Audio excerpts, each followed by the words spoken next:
Alrighty. Good morning, everybody, and welcome to another Swish stream with Steven. I am Steven. My team is Swish Gaming.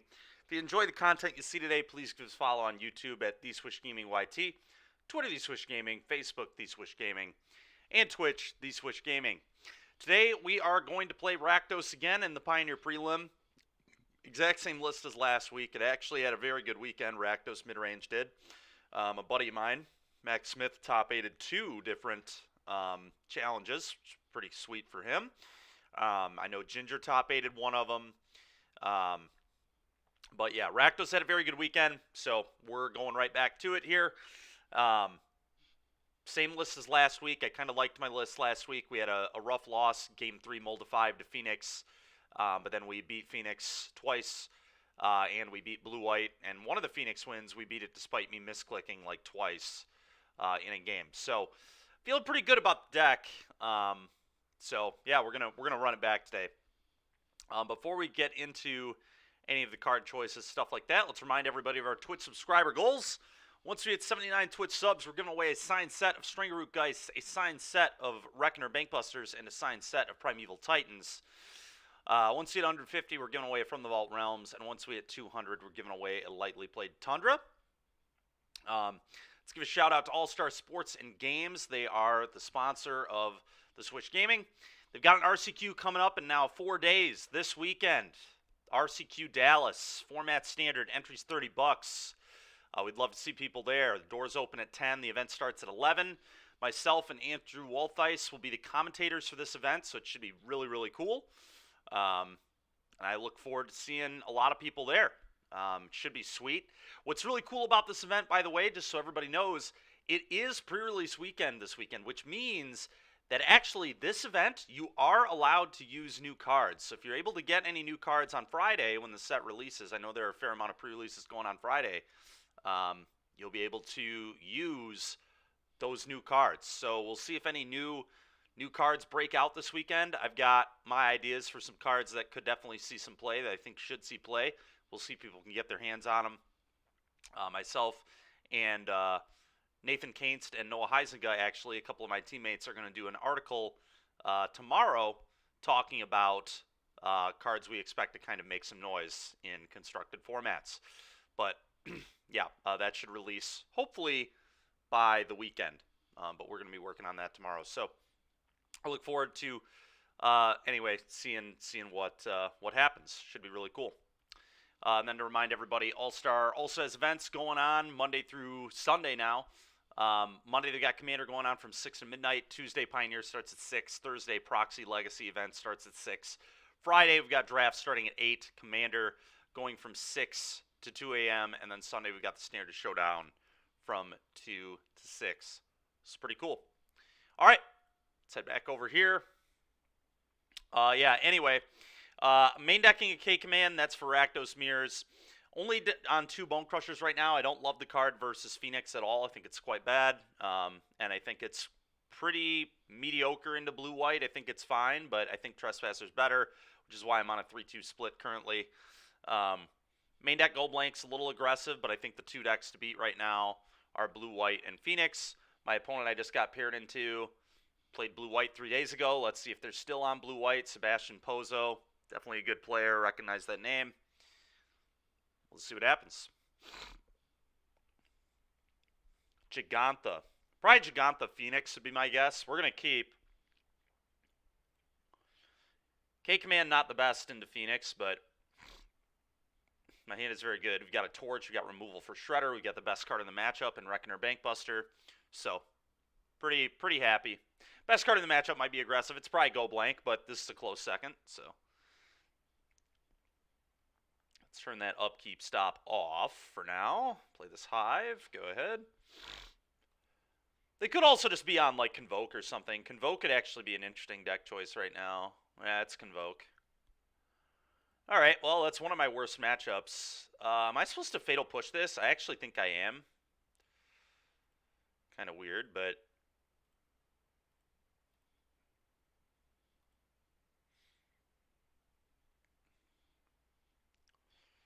Alright, I still think I'm going to get a Bankbuster going. It sets up Draw Card Torch next turn. Also could set up just like Harvester, Crew, yeah. This leaves me with the most options. I think it's the right play. Considering he's snap kept 7, I'm fully expecting him to Gleeful here. If he doesn't Gleeful here, we get to rep Cake Man for the rest of the game, which is pretty nice, but talk about a shift in the deck selection you're playing. He went from playing Blue-White Control to Convoke. Pretty gross.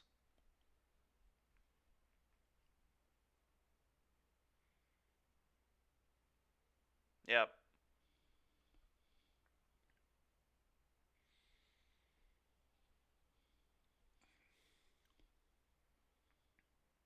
Huh. The question is, how do I want to play this now?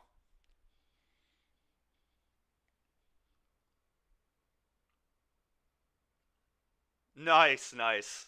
That's cool. That's cool for sure. All right, how do we want to play this?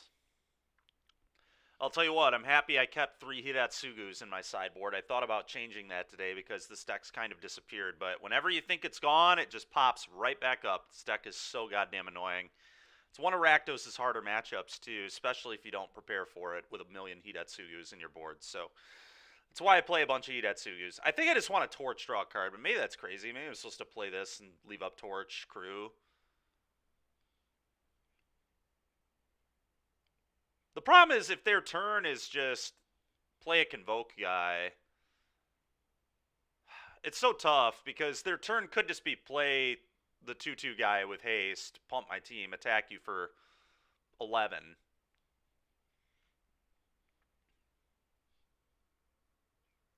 All right, whatever, dude. I'll play. I'm gonna play this. I think this is the probably disciplined play. I don't know. Leaving up Cake Man could matter. They could have another Gleeful Demolition too.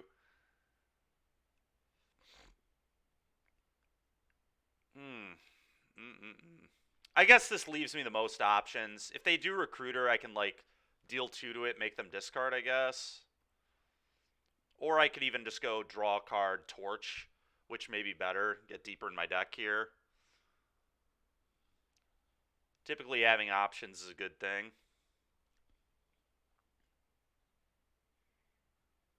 Alright, it looks like he has another Gleeful, so at least I get to blow that out. I get to go blow up your blood, kill your Epicure. Oh, it's an Inti. What the hell? Alright, that's not what I expected at all.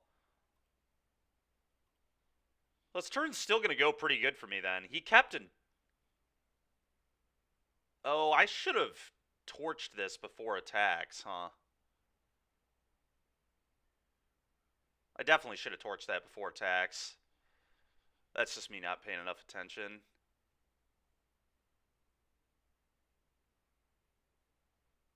So stupid. Alright, time to wake up, Dykeman.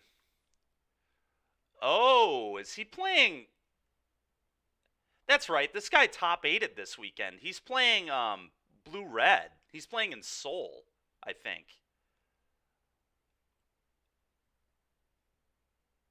Yeah, okay.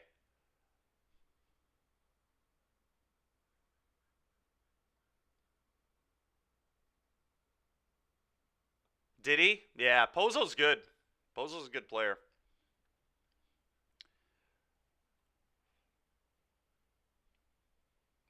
Yeah, I deserve all of this. Terrible play on my part. Dumb. Dumb, dumb, dumb. Not a good start to the day. It's alright, we'll try and make up for it, but it's just really bad playing on my part.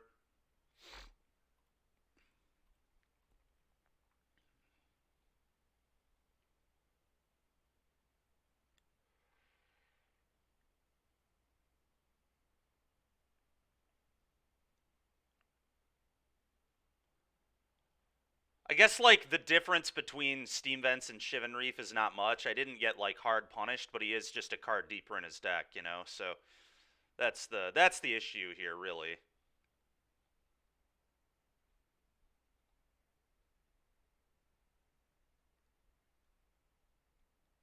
Huh. All right. I probably need to get this in play.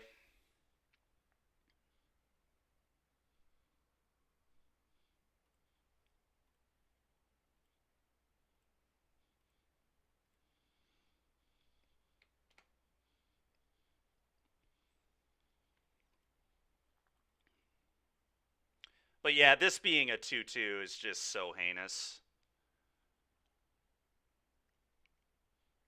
At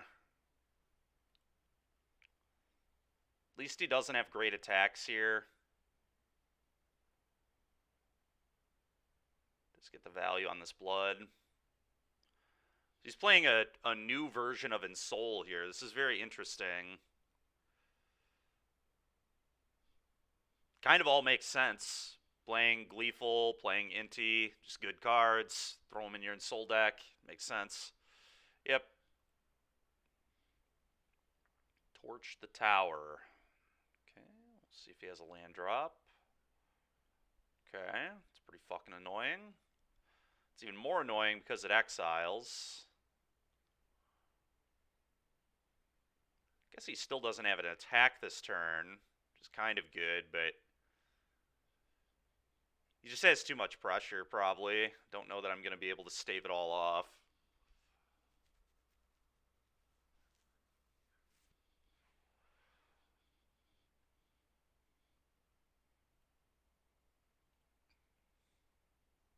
Interesting. So he's gonna torch the Bank Buster, which actually is great for me because I have another one.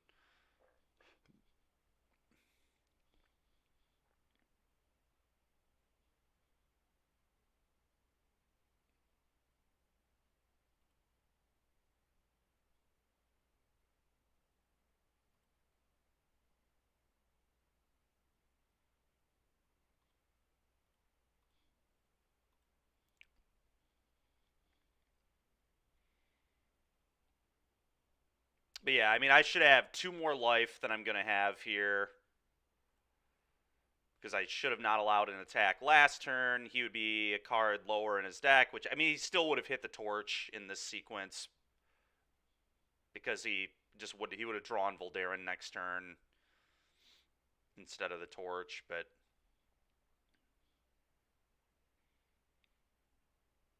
2, 3, 4, 5. But I mean, those 2 life points could mean a lot. I mean, he's a Shrapnel Blast deck, so it's interesting. I'm gonna just draw a card here.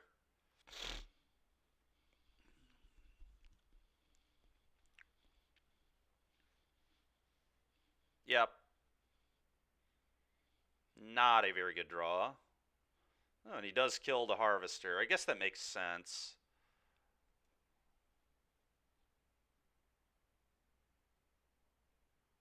I'm in a lot of trouble here. I mean, I can...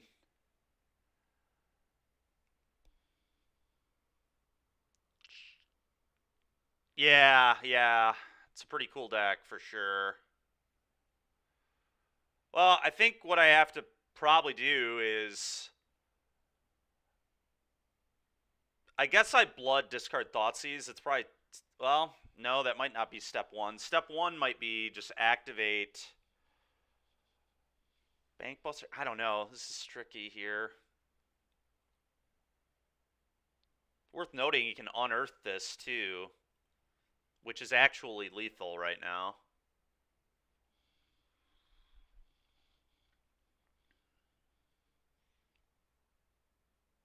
I guess I can kill Shatter rather than kill Discard on the Beaumont, but then he can just buy them both back, so not great. Yeah, I don't really either. Graveyard Trespasser, I guess. If I top decked a Trespasser off of the draw here, do we have a chance? Trespasser, eat this. Gives me a good blocker. Yeah, I don't think so. The good news is I don't think my pretty egregious mistake really lost me the game. I think it would have been hard to beat all this anyway, but... No, I don't think Shieldred right now actually would be good enough, yeah.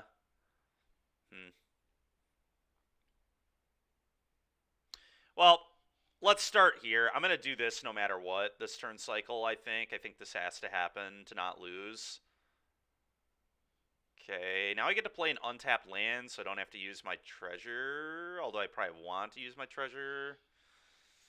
Okay, command. I mean, yeah, if I had a few more points of life, I think this would maybe be winnable, but I did definitely mess it up a little bit. Beating the Beaumonts, the combat couriers, is really rough.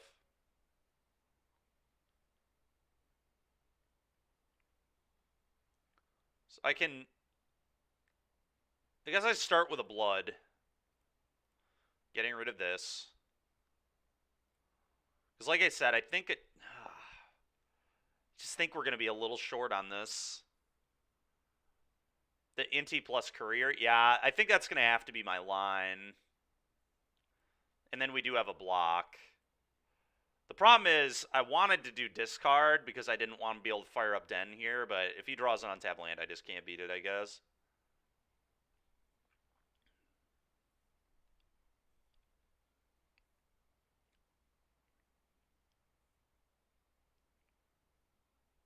Yeah, I should be at 8. This should be a 1-1. I mean, definitely not great. I think it is going to cost me, unfortunately.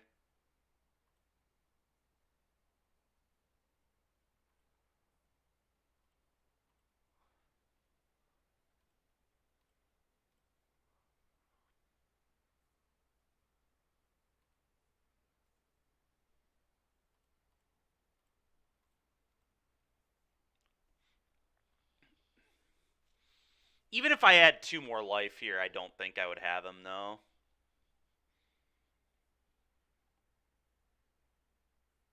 I don't know. Yeah.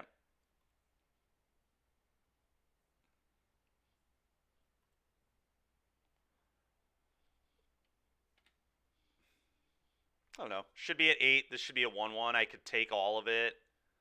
I probably have to take all of it anyway, to be honest. This would put me to 4 if I wouldn't have messed up. And then I'd be able to play this. And probably would be able to stabilize, actually. Yeah, I mean, I think my mistake actually will lose me this game. Do I actually have to just trade? I might have to trade with something here. Just so weird, because then I lose a blocker. But I think I just have to get things off the board.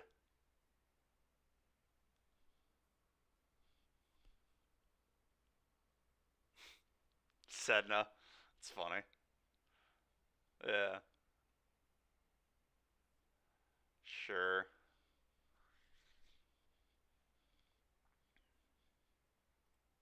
I guess I'm not dead. I can go to 1 here if he fires up the Beaumont. Or fires up the Den. Wow, this would be insane if I could get this game back. I don't think I can. I think he'll probably have a way to kill me, but yeah.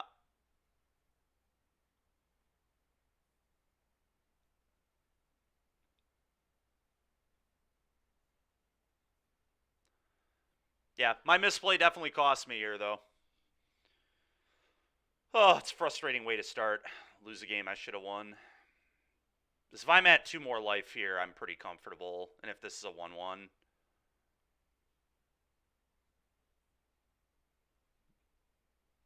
I almost hope he just draws a Shrapnel Blast and just kills me.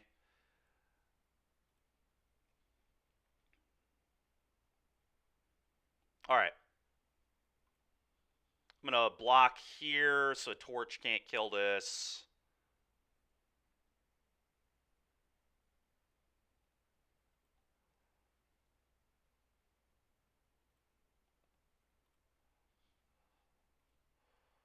Kill this.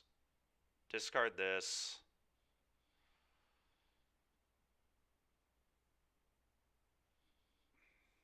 Okay. Honestly, it's possible that I should have actually just crewed and blocked, but then I risk, like, if he has a Braid or something. Okay.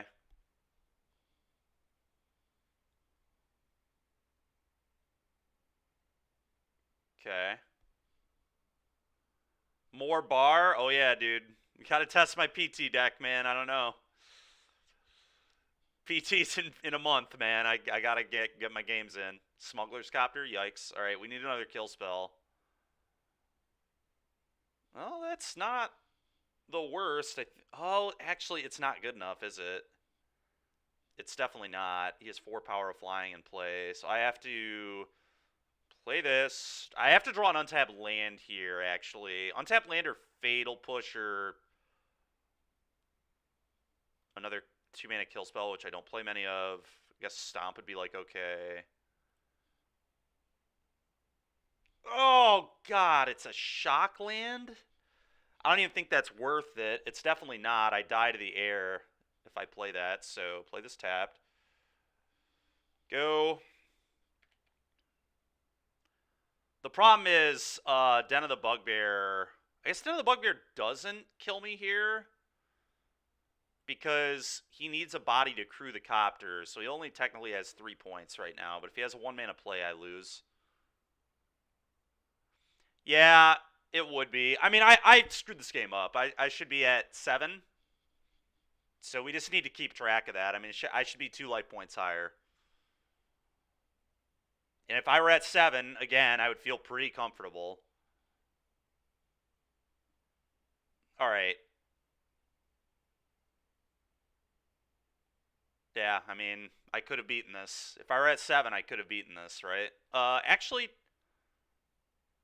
yeah, I could have. I would have gone to 1.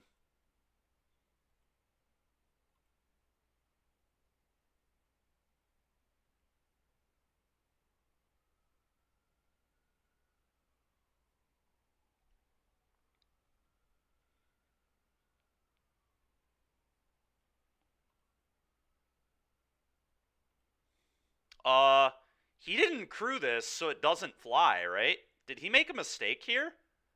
I think he might have just lost the game. Oh, he can still crew it, though.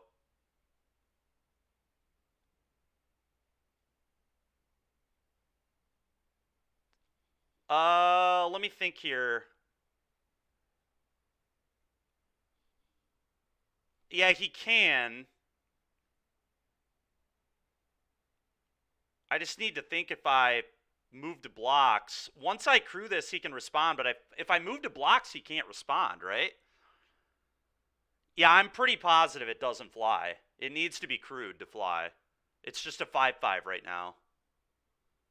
This is really awkward. If I crew and block, I win the game. But if I go to crew, he gets priority and can crew himself. I guess I don't win the game because he has a blocker.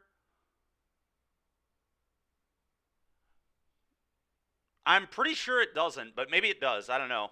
I guess we'll find out right now.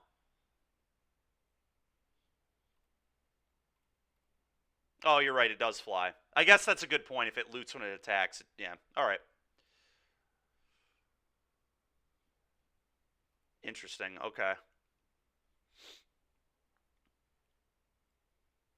Yeah, worth noting though. If I was at two more life there, we don't lose. I don't think. I guess if he would have attacked all, we would have lost. As we take 5, 6, 7 from the 1/1 goblin. So technically, if he plays it differently, if I'm at 7, we would still lose in that spot. But the question is, would he have attacked all? And I don't know the answer to that. All right, let's bring all this in.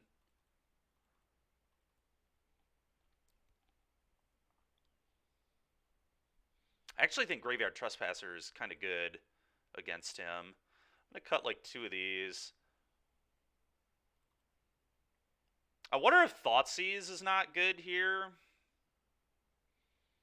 I wonder if Duress is actually better than Thoughtseize. It's kind of tricky. All his cards that matter are non-creature spells, and my life total is like under extreme pressure in this matchup. Go Blank's definitely not good. My life total is under extreme pressure because of Shrapnel Blast and just all the incremental damage they do. So I actually think I'm going to cut these. The only upside is that those hit Inti, and then Duress can miss sometimes, obviously. But I actually think I want to load up on Duress.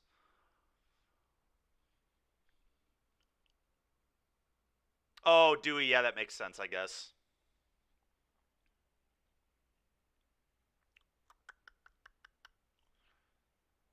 Bankbuster's probably not what I want here. I probably should just go to, like, 1.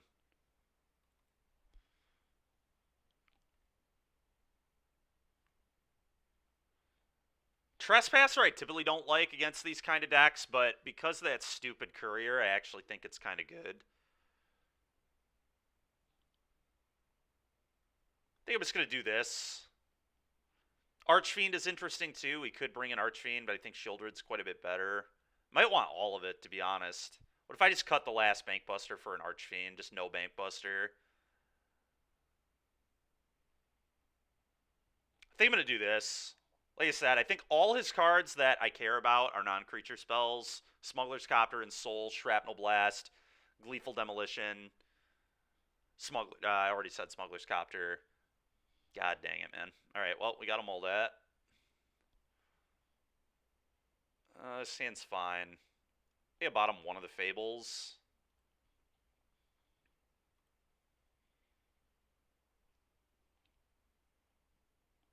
That's what I'm going to do. It's possible I should bottom a Shieldred. I think it's pretty close. Second Smuggler's Copter, Derek. Yep.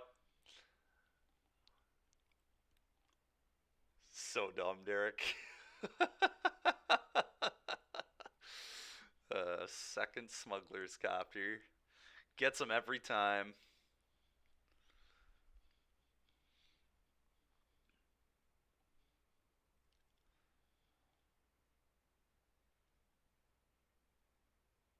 Yeah.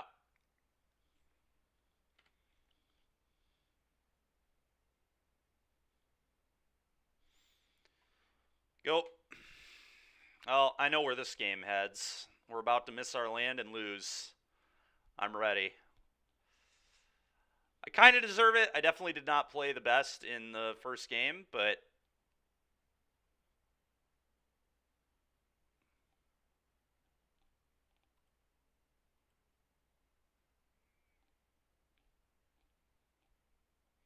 they just let this damage through. Although he might just play a Smuggler's Copter. I don't know. Do I let this damage through? Then he can like play something else and map onto it. Kind of annoying. I'm just going to let it go.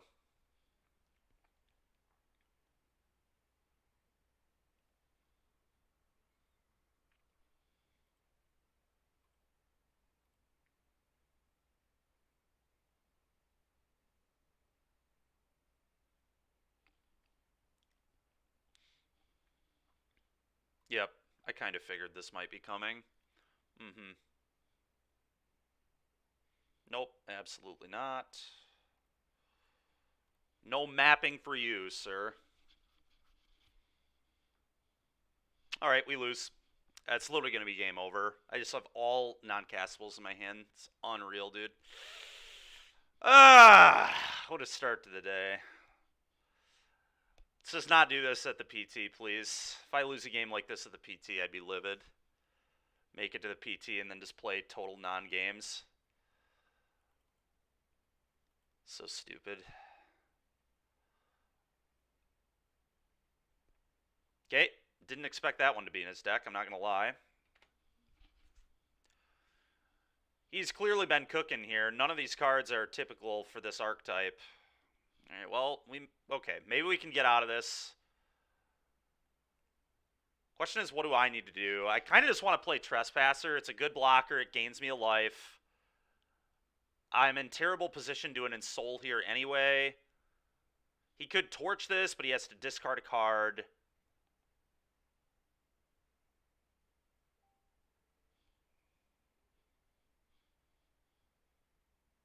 I think it just has to be Trespasser. I don't know.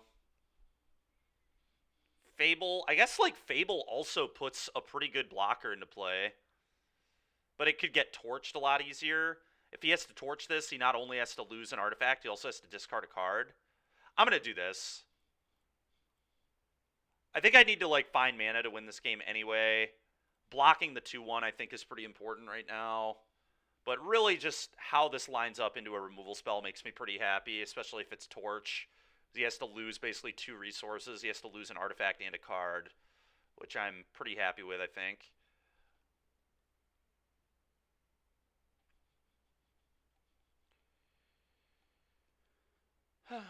Sure. Unfortunately, I just have to let that go, I think.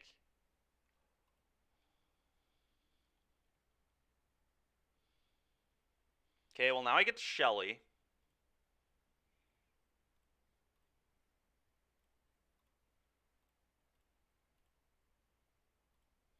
Go.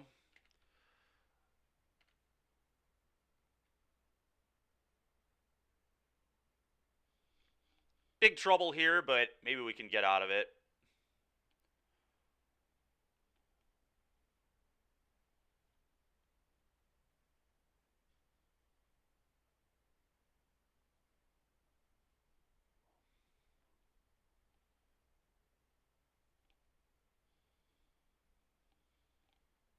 Is he mapping onto the Siren, maybe?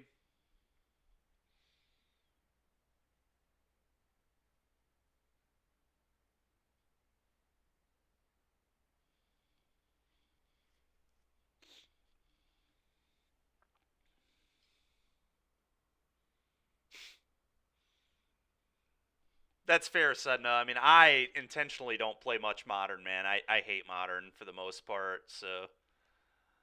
but no, I don't take many breaks. It's a torch there, discard. Now I have no good blocks. So fucking annoying, man. Yeah, I mean, I think I'm just dead. I just can't beat an Ensouled Darksteel Citadel on this board.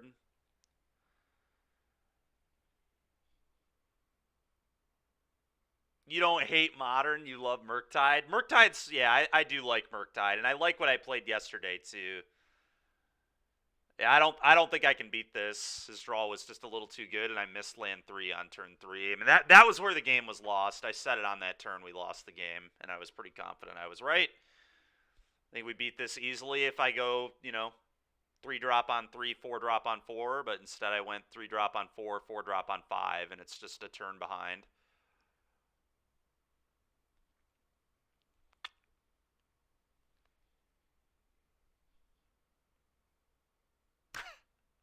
It's been a while since you felt something. That's fair.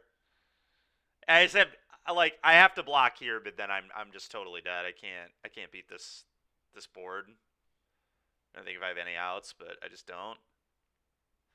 Whatever. Screw you, Sebastian. I'm killing your creature on the way out.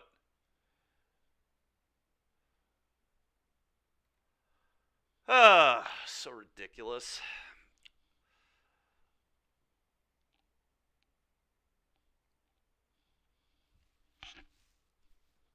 Like I said, I'm a little upset about that game 1 mistake I made, but again, I don't know that it matters because he may have attacked. If he attacked all on that turn, on that final turn, and he may have been incentivized to attack all had I been at 7. Because I don't really think he can afford to not go for it. Anyway. Well, how much time do we got here? Still 6 matches left. Multiple. This guy hasn't even. They haven't even finished game 1. Jabberwocky on Racksack probably. Oh, Groovin 1. Hold on, I need to update that. That's from yesterday.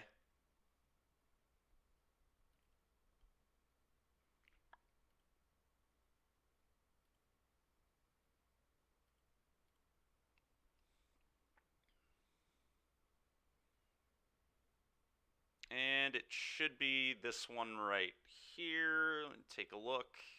Make sure I don't have to edit anything. Nope, that's the one. That's what we want.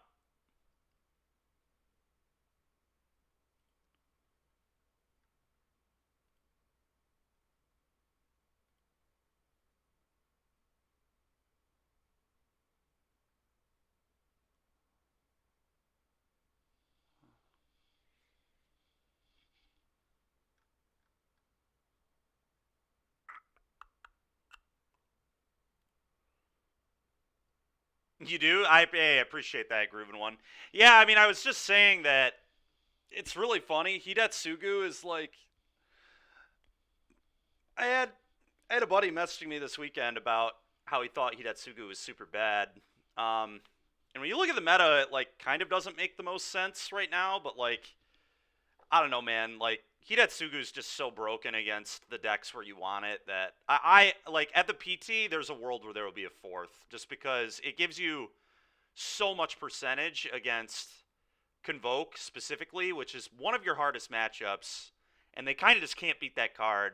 And Convoke's about to get a lot better, too, with 8 Thraben Inspectors in their deck.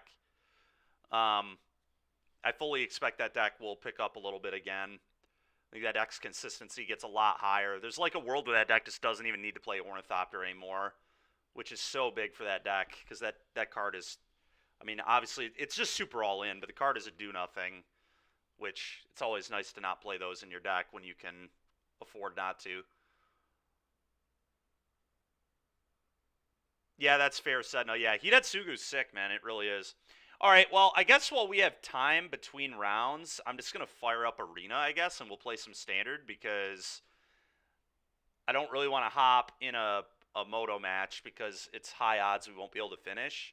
Arena doesn't really matter. Oh, I have to do an update? That's going to crash the stream? It's kind of annoying. Whenever I update Arena, it always crashes the stream for a sec. I wonder if we don't want to do that either. Yeah, the Amalia matchup is bad, but Amalia, I would argue, is awful into this metagame. I have no idea what would compel you to want to play Amalia right now. No, Groovin' One. I like Blue-Black better. I've been playing Blue-Black. Blue-Black's what I played at NRG, and it's what I won my RCQ with 2 weeks ago, too. I'll show you the list. I don't need Arena to pull up that list. One sec. Yeah, I guess we'll talk about Standard a sec while we've got a little bit of time here. But the deck I have been playing, where are we at here? Blue-Black, Blue-Black. There it is. I think it's this one. Nope, that's not the right one. This one? There we are. But I haven't up... What is going on? I literally just played the... Oh, wait, no. Oh, I know what it is. Hold on.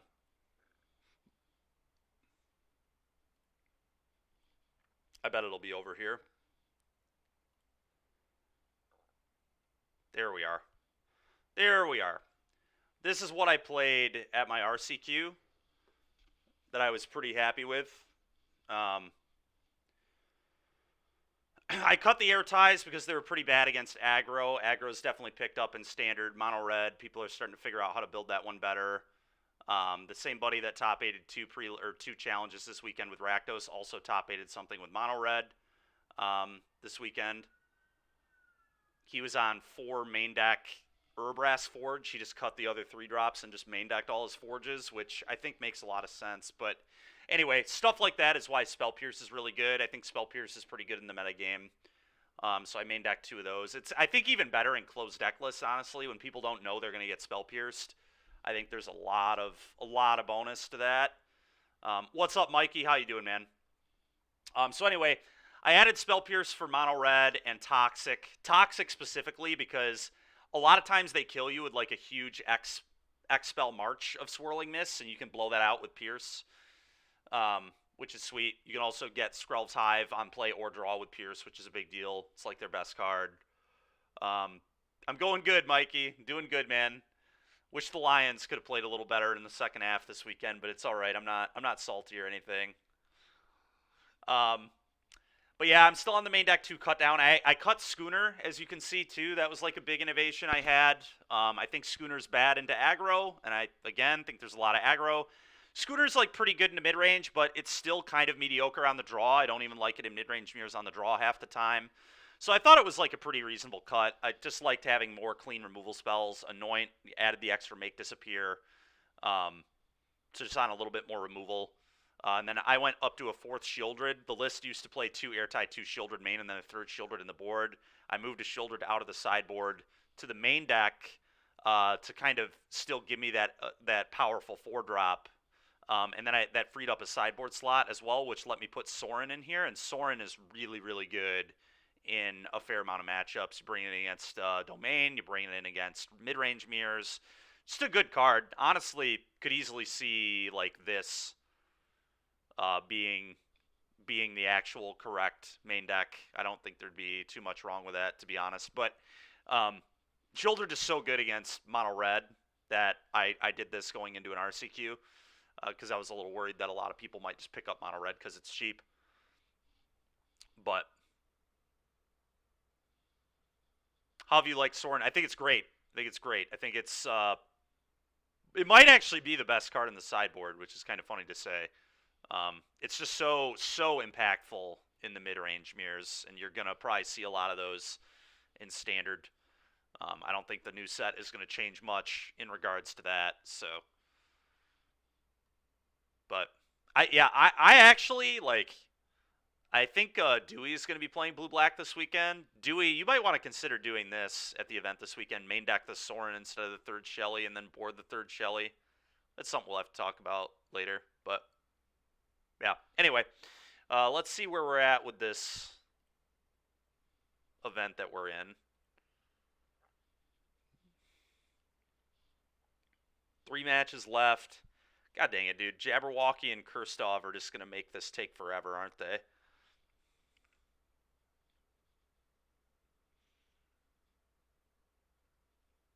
Yes, I do, Wiz, by a lot. I like exiling that stupid little 1/1. Jabberwocky playing slow, you're shocked? I wonder if he always plays that slow, Derek. His opponent should ask him, just right to his face. They should probably message it to him in the chat, actually, if he always plays that slow. Anyway, all right, we've got a little bit of time. Let's just go. I'm gonna, like I said, if the stream drops, just come back. It literally, when I do MTGA updates, it usually crashes the stream. So everybody be ready.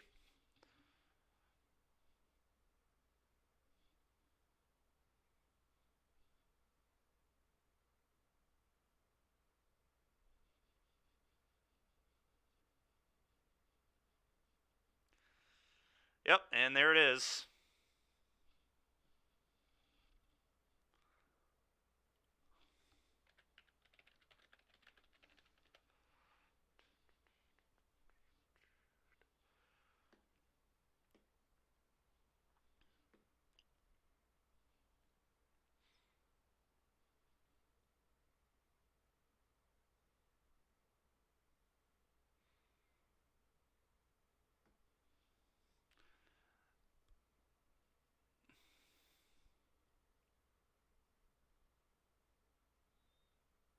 F.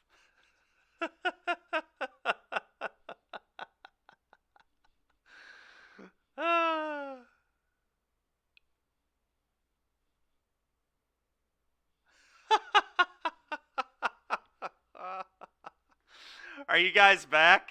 Are we back? Are we good? It looks like we're back from my end. I'm still doing the update, though, so who knows?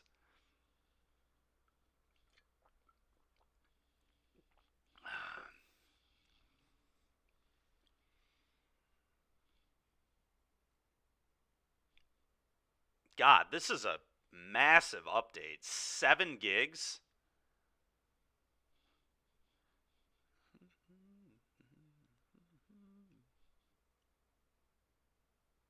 Nope, we're dropped again. All right.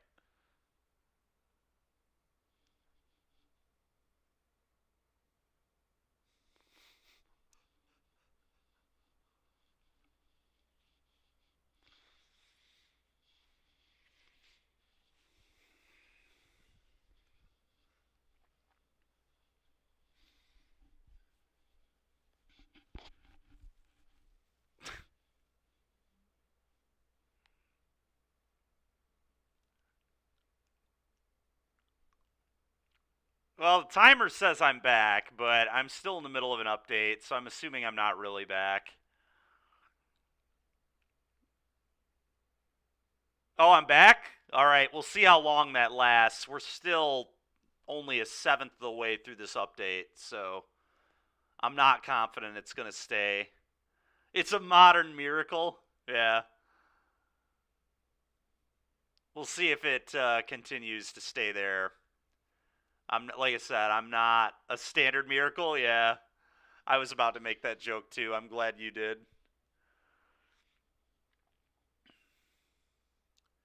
Like I said, though, we're still in the middle of the update, so if it drops again, don't be shocked. It's a huge update. I don't know what the deal is here. Isn't there like a cube or something? I wonder if they put a cube on here and that's why this update is so massive. New cards obviously aren't out yet. I don't think anyway. Honestly, if there's a cube, maybe we just do a quick little cube draft while we wait for the next round of the Pio prelim.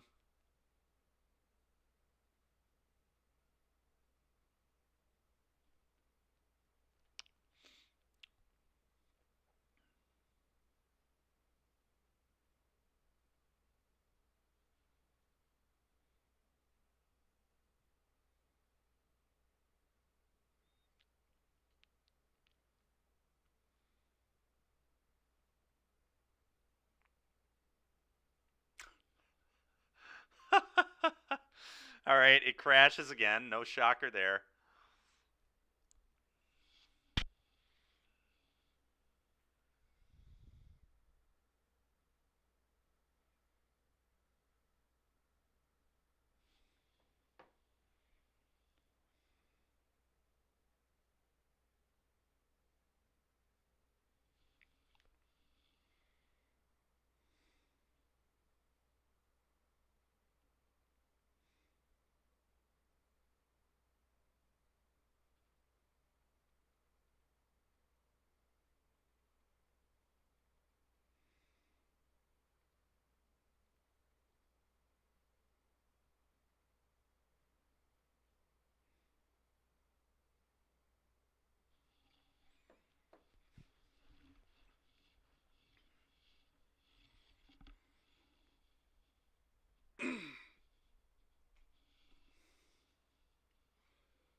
Oh, hey, it's me again? Yeah.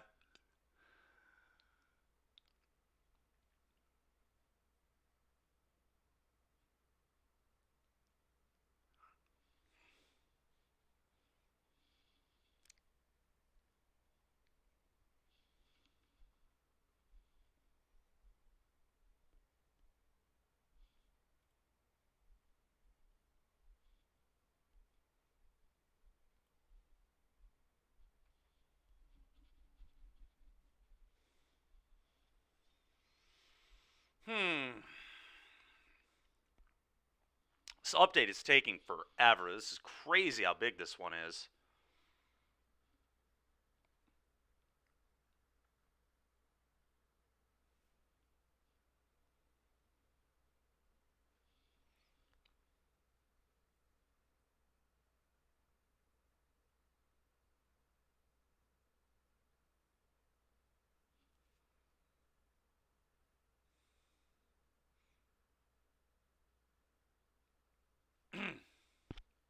Jabberwocky did just win game one, for anybody who is curious.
Oh, we're about halfway done with this. Sorry to everybody that's having to deal with this. I don't like it either.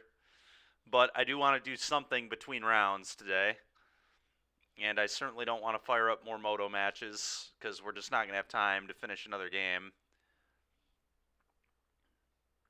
Whereas on Arena, we can play, we can not finish, and it just doesn't matter at all.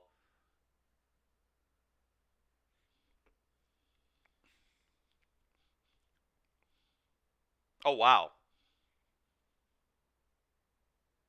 That ended quickly. All right, well, screw it. I guess we're not going to finish this download so people can see the next round. That's so awkward, dude. All right, well, we're back, I guess. I'll do that again later.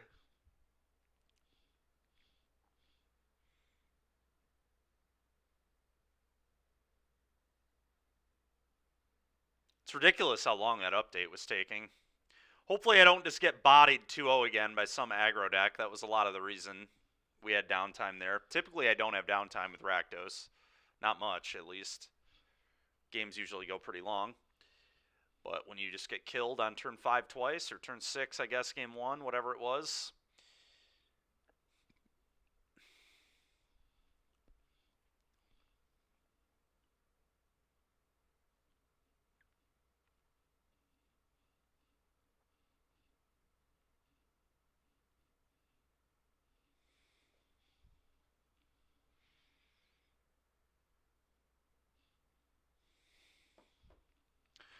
Just so everybody knows, probably just doing the prelim today. After the prelim, probably going to hop off. Got a few errands I need to run again. This will probably be the last Tuesday I need to do that for a while, but how many times do I have to tell you to stop stealing Wi-Fi from the McDonald's across the street?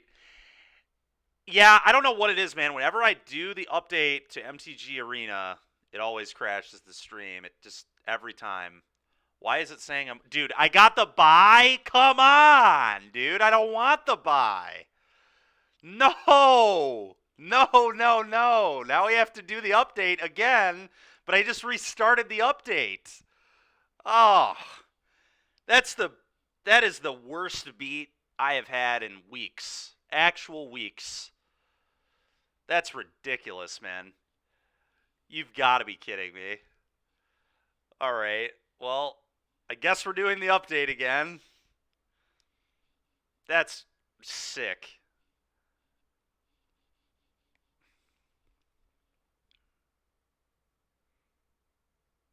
Computer issue rather than an internet issue. That's fair. Oh, nice. It saved how much it did before. So now we're only doing half the download that we... Okay, so it still registered that it downloaded half of it. Interesting. I thought we'd have to restart the entire thing. Dude, it was 7 gigs. We're already halfway through. It was 6.95 gigs, man. That's why this is taking so damn long. Yeah, I don't understand it. It's got to be the cube or something. I don't know. Probably multiple things.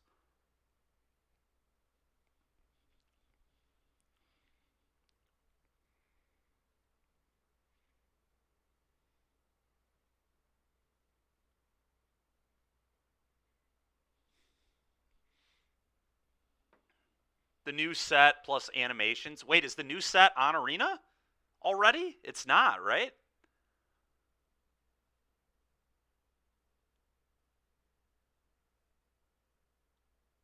Is the new set already on Arena? There's no way. It doesn't release till this weekend, right?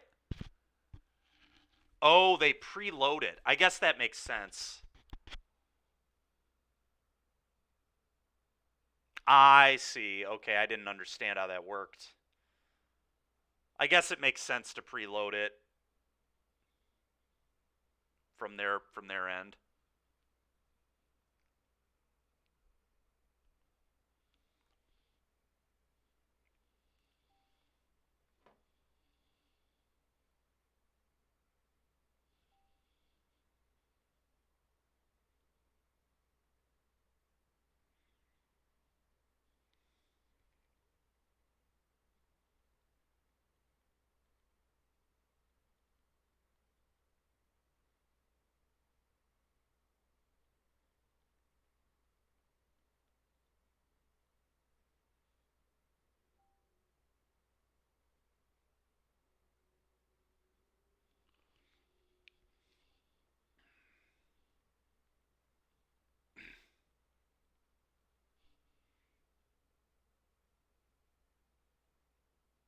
I see. Okay, that makes sense.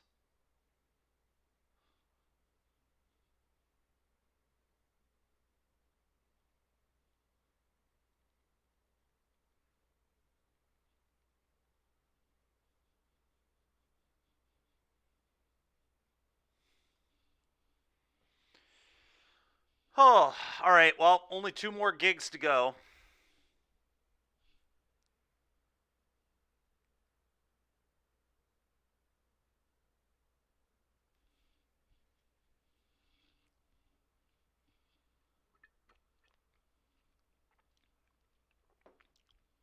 For those tuning in, we got the bye in round 2, so I'm doing a. Honestly, maybe I shouldn't. Maybe at this point, I shouldn't even be doing the update on Arena, and we should just play more on Moto, given we have an entire round. But if we have time between round 3 and 4, we'll probably want this download to be done. So let's just get this done. We'll play standard between. I think it's fine as we drop again.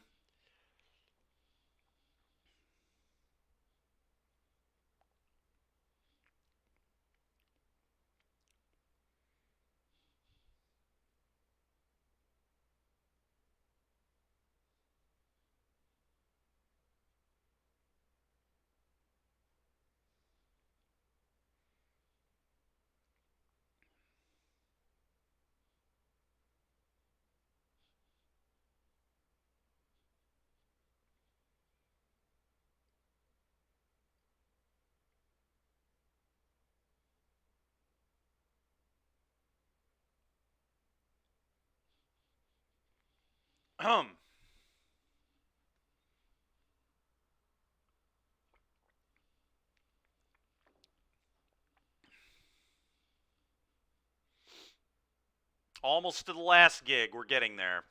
We are slowly getting there.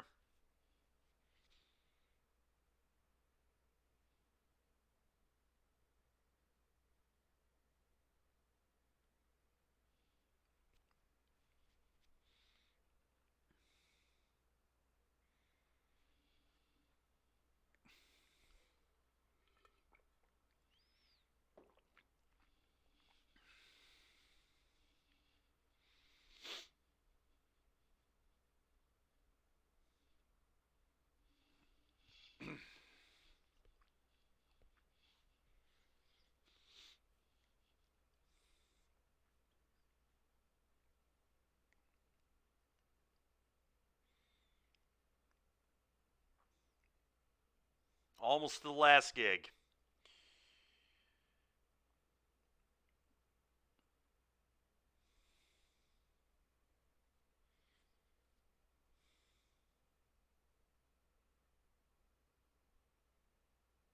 All right, here we are. Final gig in the home stretch.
So close. So close.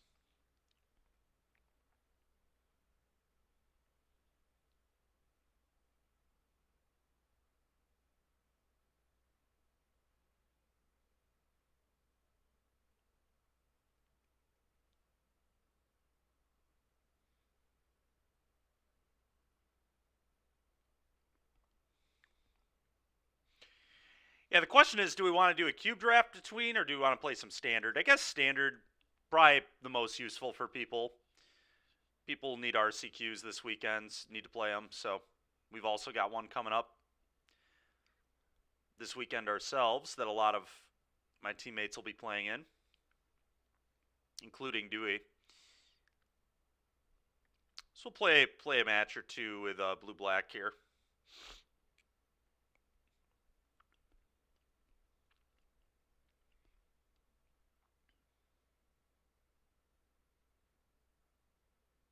All right, it's over. The update is complete. We did it.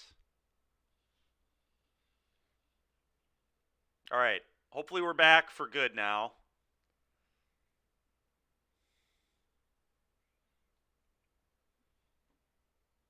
All right. Don't think we want to change anything, but let's see. Can't remember if I've updated this or not. I think I kind of want to try a Soren in the main over a Shelly. It's going to make me a little better in mid-range mirrors, which I'm happy with. So let's give it a shot, see how it works.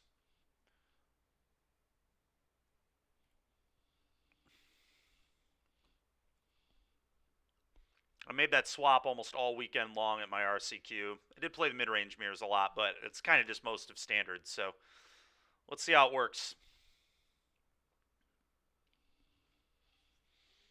For those just tuning in, we're doing a little bit of standard between rounds here.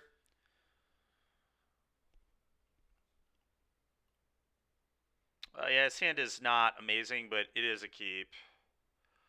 The question is how I want to sequence things. I kind of want to play Siren on 1. I guess Siren on 1 isn't that good, though. No, I'm not going to Siren on 1, actually, because if I drew a Gix, I wouldn't be able to cast it on turn 3 here, which is a problem. I also take damage, which I don't know if I'm playing against mono red or not. So, okay, not mono red. Probably domain. All right, not a bad draw. I'm just going to bat them here. See what's up.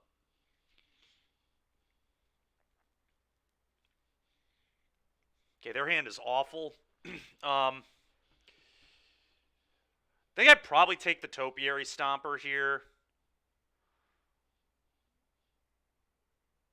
Yeah, I think I like taking Topiary. Because next turn I really don't want to have to hold up Make Disappear. I want to get on the board. I'm going to take Topiary. There's an argument to take Angel. But I think this is where I want to be. Spell Pierce, pretty good draw.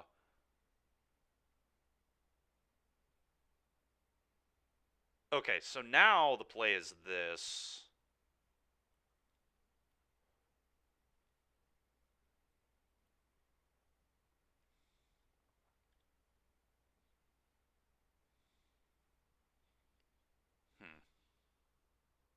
We are live. Yeah, we're back.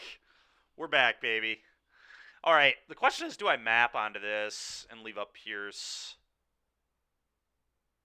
I believe so. A little awkward if he finds another Topiary Stomper is maybe incorrect.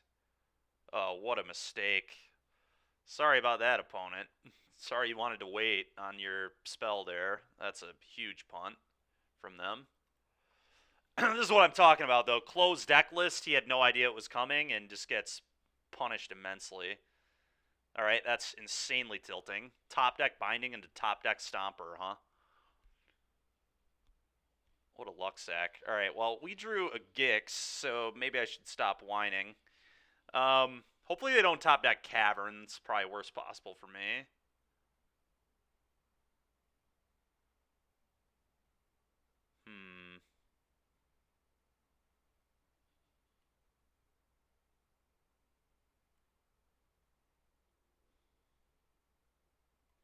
You don't want to Gix till next turn. Let's play this.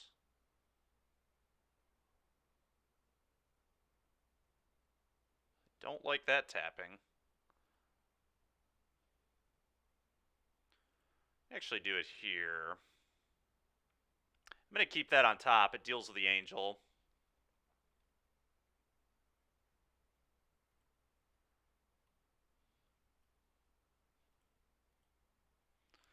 Go ahead.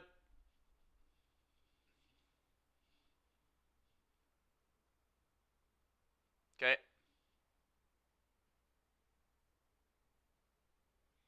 All right, well, now we're setting up for a really good next turn here. I can Gix, hit for 3. I have to draw an untapped land, but I think that's fine. They're just going to jam Angel. There's no way that's good. Okay, thanks for doing that, opponent. Appreciate it. Okay, I'll kill you. Now they just made the turn easy as hell. Just kill this. Play this. I kind of thought they might do that. I think it was not a good play, but... yeah, we'll counter this. No thanks. All right, now we play Gix, hit them for 4, lose 3, draw 3. We have a lot of good draws here. Do not like that tapping at all. Tap this, tap this, tap this.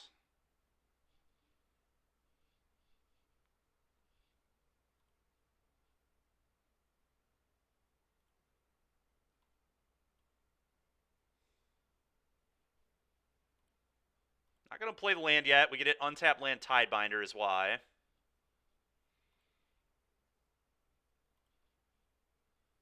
Pretty awful draws there. Just absolutely heinous. The good news is I can spin Gix next turn, though. Let's play this here.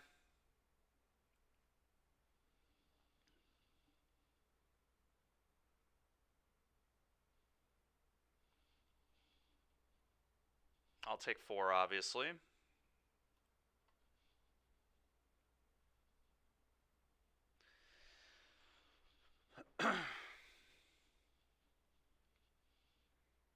All right. Unfortunately, that's good.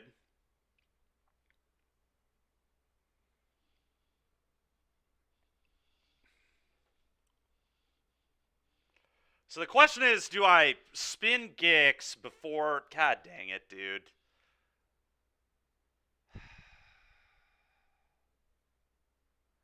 I kind of want to attack with my flyers and then spin Gix.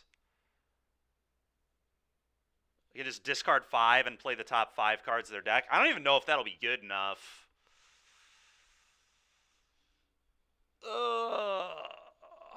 Frustrating. Just drew the Tidebinder literally 1 card too late. They just like can't win. If we would have had Tidebinder in the top 3, because we had 2 untapped lands.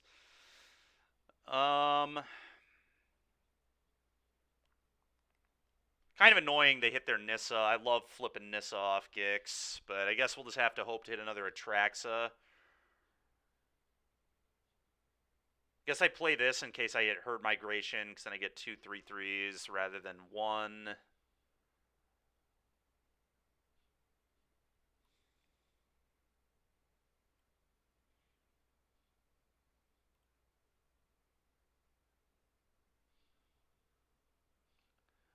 Yeah, well, that's if I did it right now, but I think I actually want to do it after. A binding here doesn't even win the game.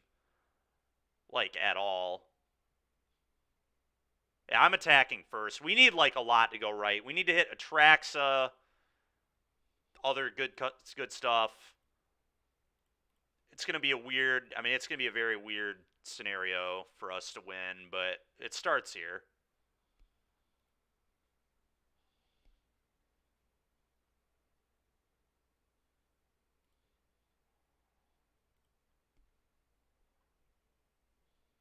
So they have Sweeper, Angel, Invasion.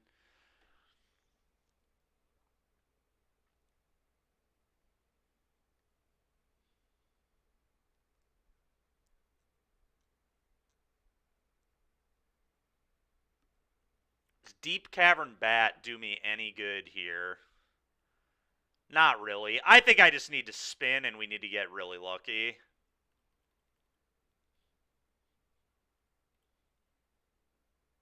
I'm literally going to discard my entire hand. We just have to hit ringers off their deck here. Alright, well, we hit a Sweeper.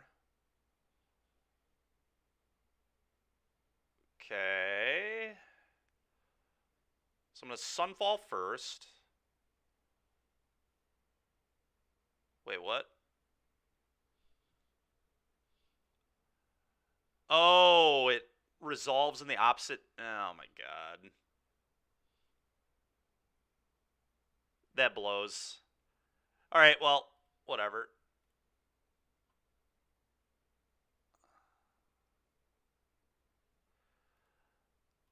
It was a bit of a whoops there. I think we were pretty behind anyway. That wasn't really what I wanted to hit, but it was still, I mean, good enough to keep the game going.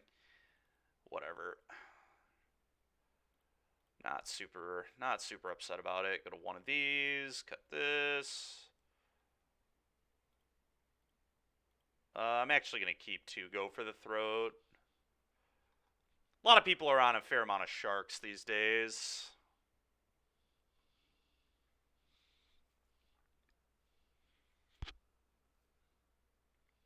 I thought on Arena, the one you click, I thought it was different than Moto. I thought the one you clicked first resolved first.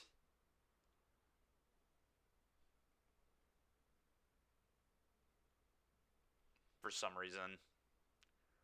Don't really know why I thought that, but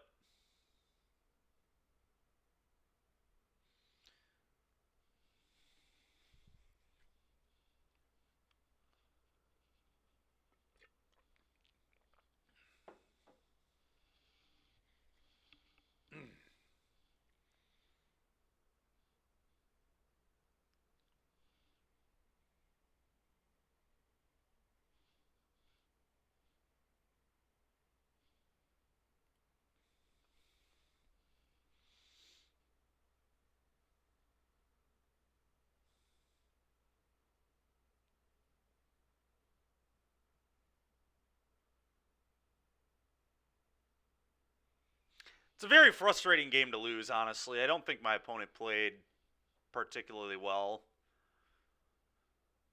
Just angeling into the face up, go for the throat was pretty wild to me.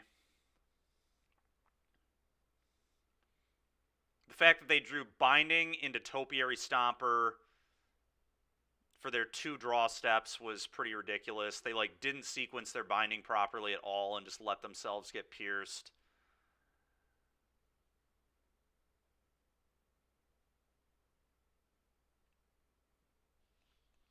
Whatever.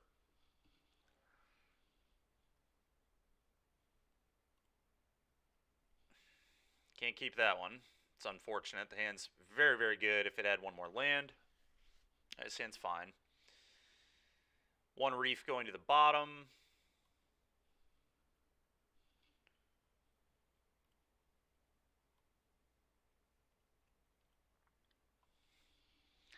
This hand's a little awkward because it doesn't get on the board before the Gix, which worries me.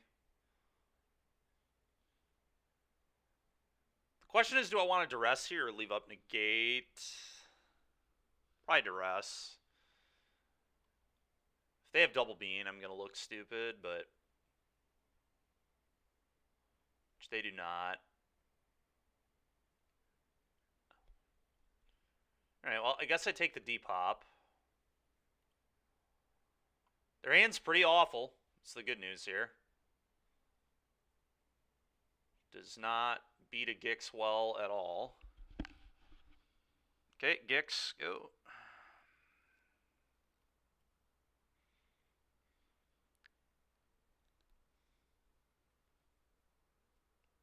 What is with this guy, dude? He just top decks Binding on every draw that he needs Binding. Just has turn 2 Binding off the top every single game. Okay, you lucky. Ugh. That is so annoying. Well, this is, I guess, how Domain wins. It just has a perfect draw step on turn 2, 2 games in a row. It's so dumb, dude.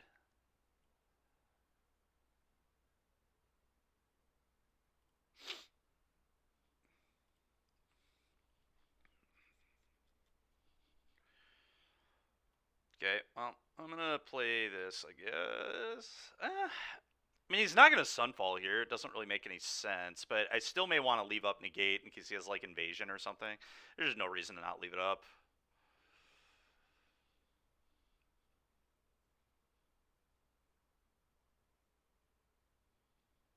All right. That's a good draw.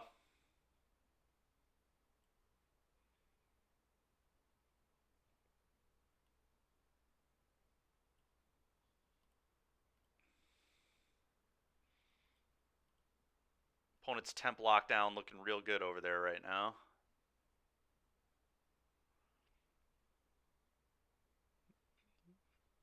Okay. Okay, I'm just going to untap. We need this land drop. Okay, 1U, play Shieldred.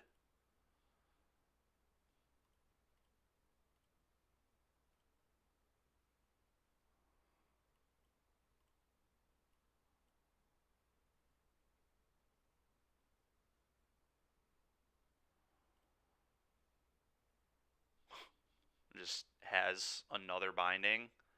Oh, cycle. Alright, resolves.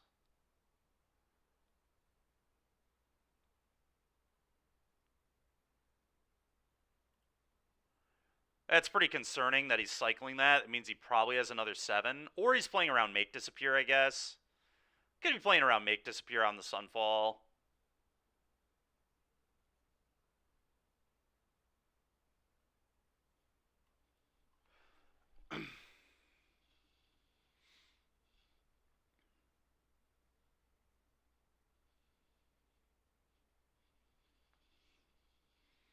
Bat was good.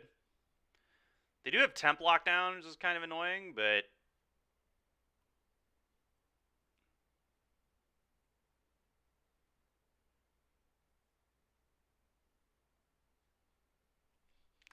I have to play the bat here, unfortunately.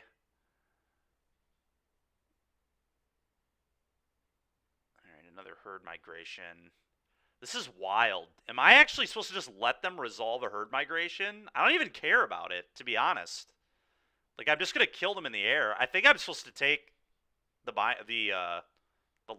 here. It's kind of wild, but I think the lockdown is actually a bigger issue.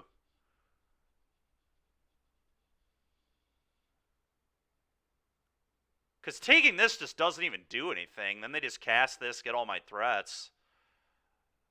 It's kind of funny. It was shit talking the card, and it ends up being a pretty important card, but whatever. Looked a lot worse when I thought my Gix was going to be good, but they top deck binding. Okay, let's put it here.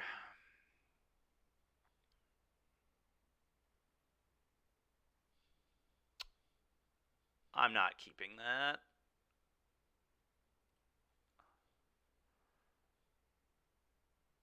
I think they're actually supposed to chump the Shieldred here, to be completely honest.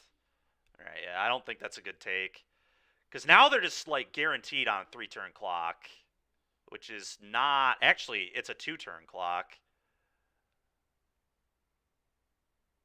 So unless they...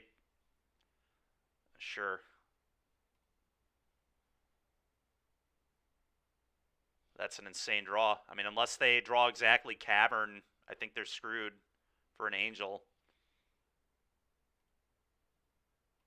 Just hit you in the air for 4. Draw step puts you to 5. Hit you in the air for 4 again. Draw step kills you. I mean, they have to draw out of this right now. I have 2 blockers, too. It's way off lethal.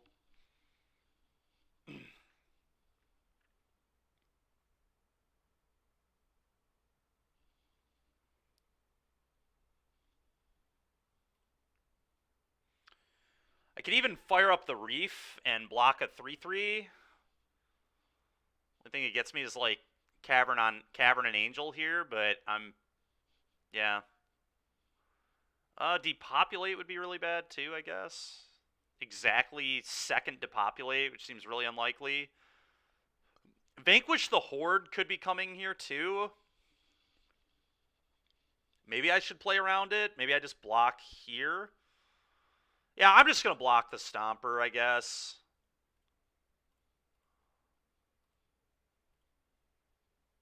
I don't want to get got by Depop or Vanquish. Because I want my man land to be a win condition here. It's a Sunfall. Counter that.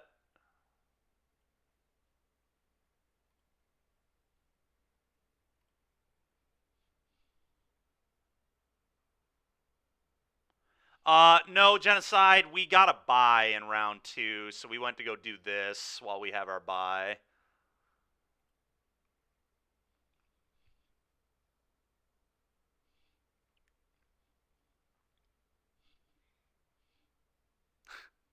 Alright, opponent's dead. Literally dead on board. Sick 15 power opponent. Sick card, dude. 7 mana, make a bunch of garbage. Lose. That's nice. Despite this guy having perfect draws on turn 2 every game, we're still able to get him in that one.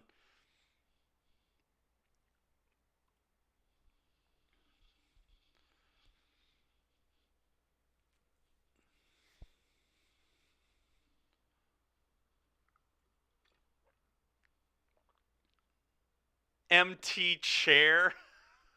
God dang it. What does MT stand for?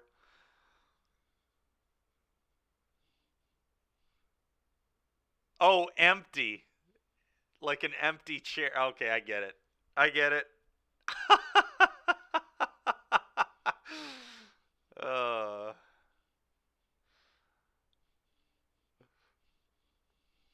we'll keep to say it's fine. Ooh, that's a good little draw. Bean me, I dare you. Absolutely not.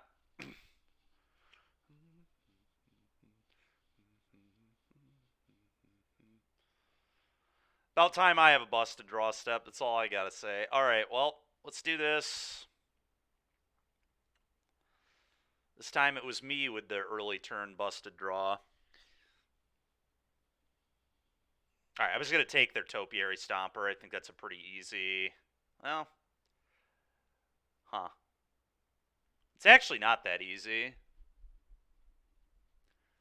It does slow down their mana production pretty well, but, I mean, they just binding my bat.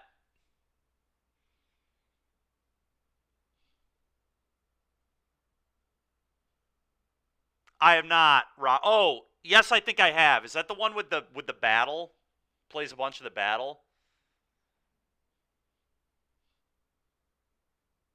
I like that deck, but I think it's heinous that it's not playing Gix, if that's the one you're talking about. Oh, no, not that one? Okay. Then no, I don't think I have seen what you're talking about. The problem is if I take Binding, they just have Cavern on Archangel. I mean, they're going to have that anyway in this game. I think I just want to slow down their production. Because the thing is, like, they're always going to be able to do this to my bat, even if I take the Binding here. Yeah. Oh, they decided to let me stroke their Binding. That's interesting. Which I think I might do, to be honest.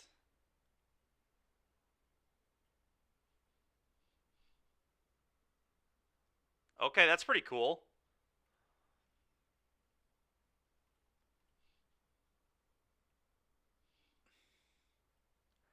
I think I'm just going to stroke the Binding here, honestly. Pretty sure I'm not cool with them having Topiary Stomper right now. I want their mana to just kind of be a train wreck. Oh, okay. That's fine.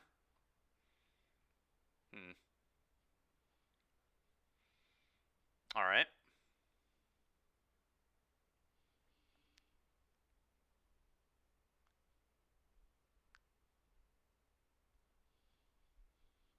I guess that makes sense. Kind of.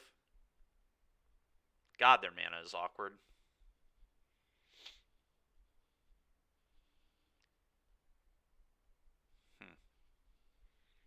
How am I supposed to play this? They just untap. It's weird because if I don't want them dealing with this Mastermind. With this Binding. It's kind of annoying. Whatever. I'm going to use my mana. I have Spell Pierce available, like, bluffed at least here. We'll see what they do. They're definitely supposed to bind. Okay. Well, that's nice. I'm going to give myself options, but I'm, like, certainly going to activate Mastermind when they Angel my bat, or if they Angel my Mastermind, but... Go. Okay, they're going to Binding right now. Yeah, it's definitely the way they're supposed to do it. Yeah, this is awkward. Now I, like, am incentivized to counter this, but I kind of don't want to counter it. I guess I just let this go. That's fine. I go for the throat, for the Archangel. Weird.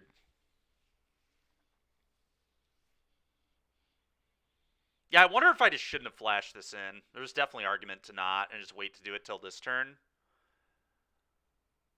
I don't actually, Raja, no. What's the difference between their list and everyone else's? All right, I'm going to let this go. Yeah, it's fine.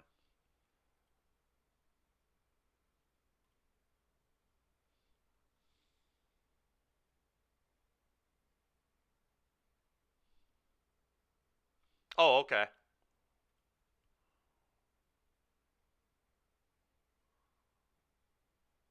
Yeah, make a might.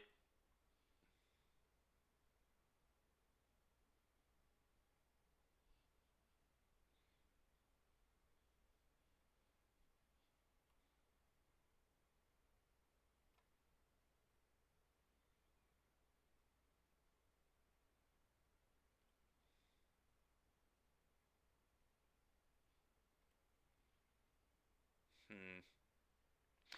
All right, well, we're going to do this. We're going to kill their angel, leave up stroke.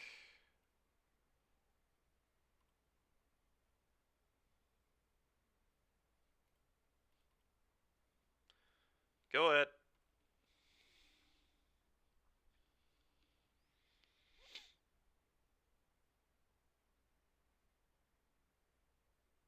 Okay.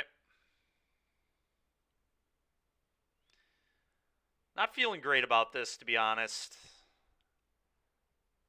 Yeah, I really don't like the fact I flashed in that mastermind. I think that was a pretty awful play in hindsight. Like, down 2 cards. I mean, they would be up a card too, but I would have 2 more. Not thrilled by that line of mine.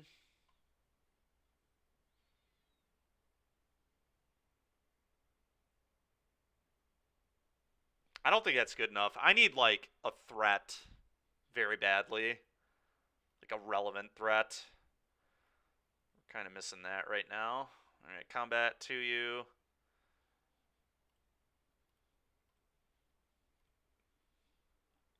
Hopefully they just draw a bunch of sweepers. We need to dodge the angels right now. That's not good. That's not good. Kind of insane that I couldn't draw a Tidebinder in the first, like, 7 turns of any of these games. It's a pretty important one, turns out, against this deck.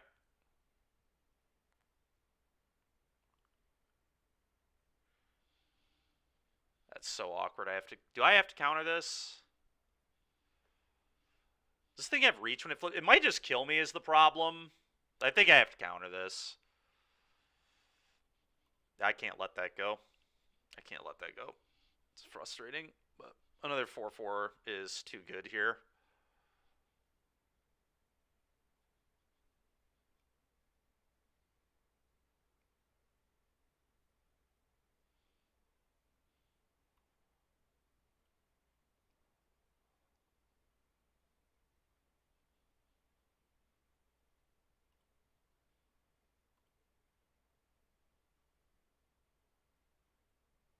That's a good one. We'll keep it.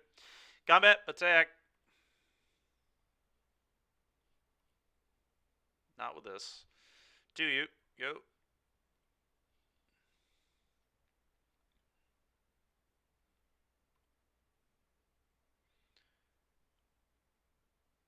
Yeah. Yeah, I'm getting really punished for not countering this binding with that stroke. I think had I done that, we maybe would have been in a better spot. Then this would have never been in play. That's kind of annoying, but I guess not the end of the world. All right, sure.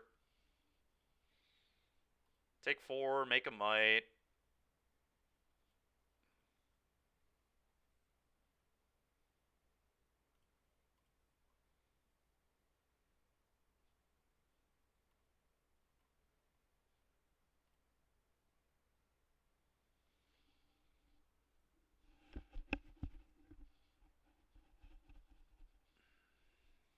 Sure. Oh, they have nothing. Let's go. I think I'm actually going to send both here, maybe. Because I don't really want them to chump block. I don't know. It's kind of close. But I kind of just want to get that damage in, guaranteed. Get that 4. Yeah, I think it's kind of free. I want to get these Boros charms in while I can.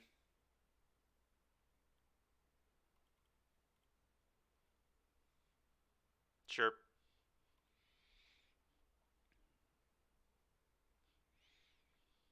I'll play a land now.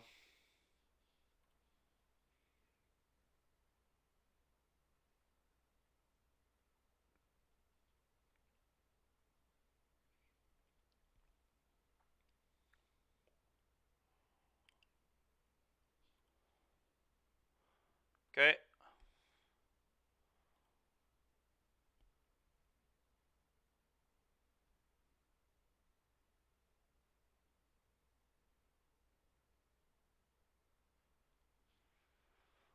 Oh, it's kind of annoying. Sure.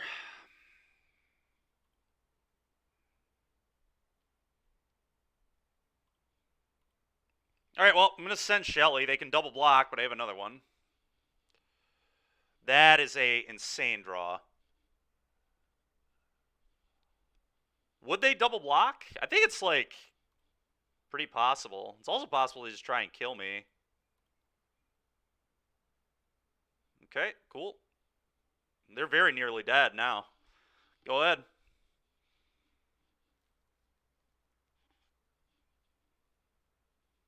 Draw, you go to 6. Mastermind puts him to 4, guaranteed.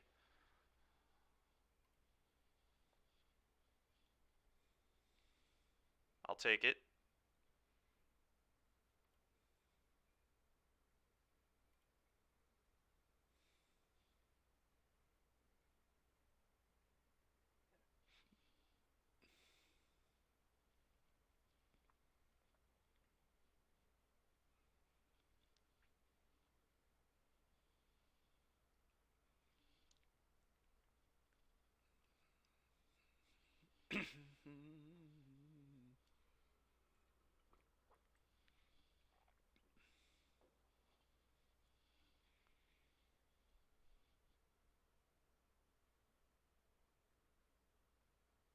Ed Derek Davis, I tried. What do you mean? Huge. Oh my gosh. Now I get what you did there, Raja. God dang it, dude. God dang it, man. That's horrible. Herd migration.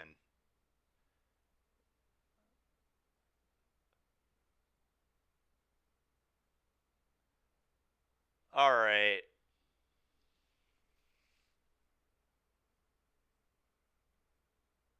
So, a couple ways I can play this. I have one Spell Pierce left in my deck.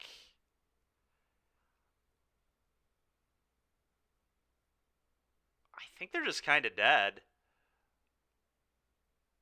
If I flash this in and activate, I'm trying to think of how I could lose from that spot. I guess there's no reason to counter this. I don't think this card matters anyway. Spell Pierce, they would resolve anyway. Yeah, this is fine. I'm going to do everything on the end step. Okay, flash this in. Activate it.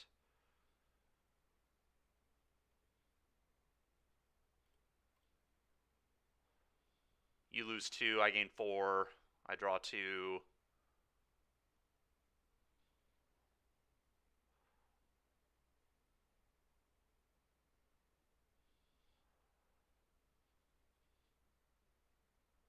Okay, that's not the worst.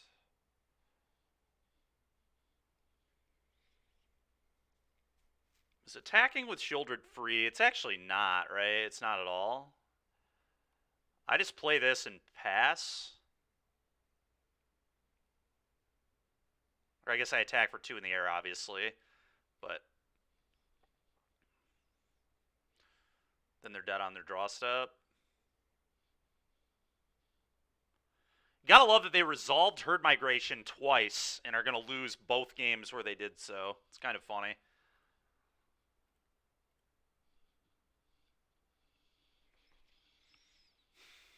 All right, pass.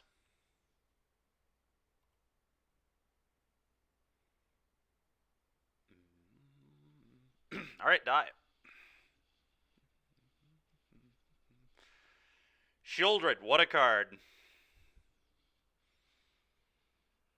Attack, activate. Yeah, I mean, that could get got by binding. I don't think that's necessary. I mean, binding, we had Tidebinder, but I just like passing their draw step. Just leaving up activate, activate, or activate binder. I don't think that game's really losable, to be honest, but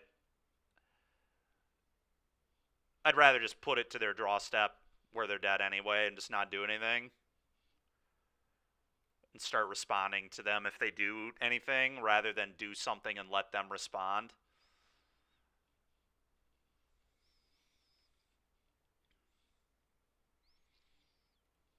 It's kind of one of those things, like, why do anything if we don't have to, you know? All right, one match left. Dr. John Osterman. All right. I'm just gonna, I guess I just minimize this. We'll probably be back the way this prelim's been going. I've played like 11 turns of Magic so far today. It's kind of crazy.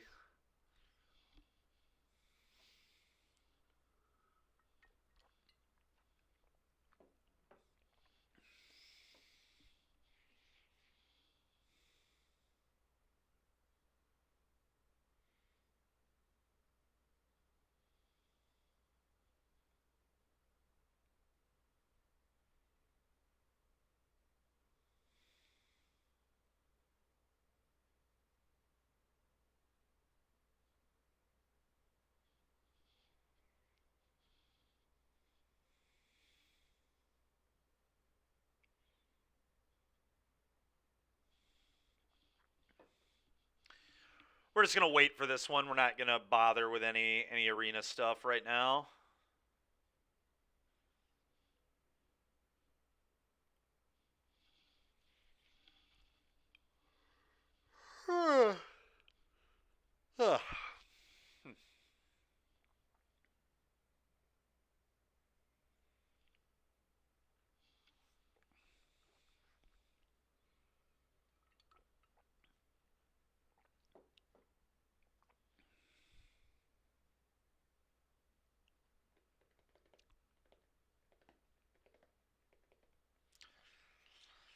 All right, chat. I'm gonna be right back while we've got a sec.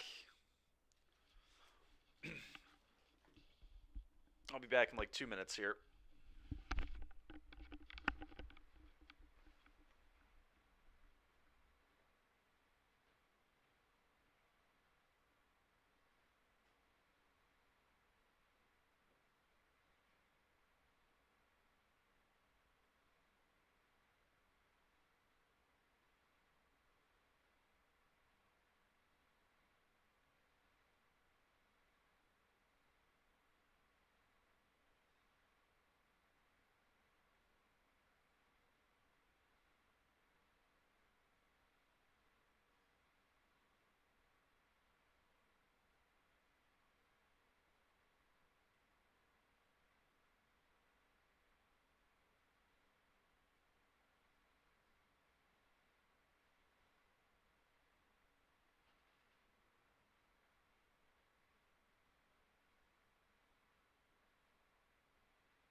All right, I'm back.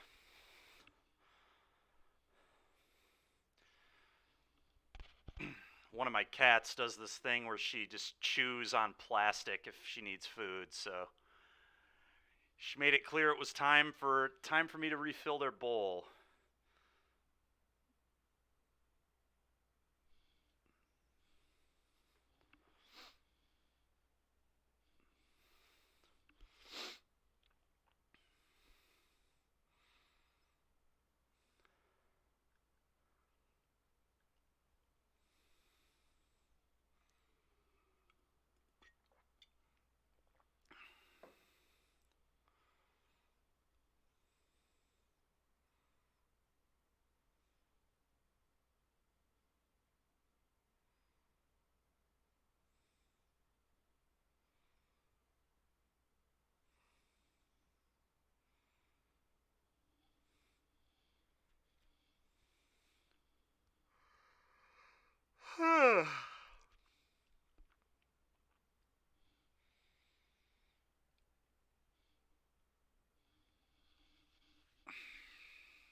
should hopefully be playing in a sec here. I think Osterman's on blue-white control, so that would explain why this is taking so long.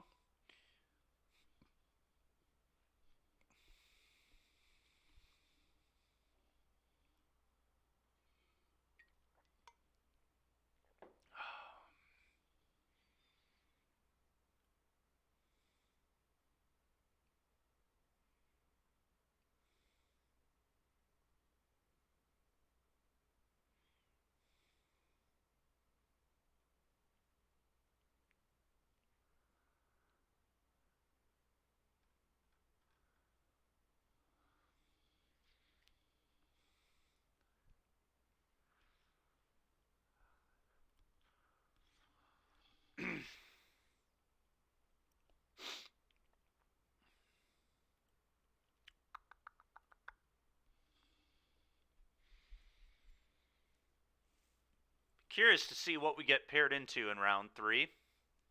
It's been an interesting event so far. Blue-red and soul. Excuse me. Really weird build of blue-red and soul, who's now 2-0.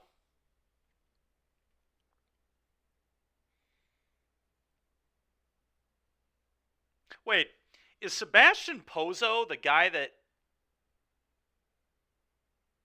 that won the last online, or was that Gracias Portanto? I forget. Boring, you're going back to sleep. It's been a weird stream so far, man. We played against Blue Red and Soul in round 1, and then it was a like very unique build. It was like playing Gleeful Demolition and Inti.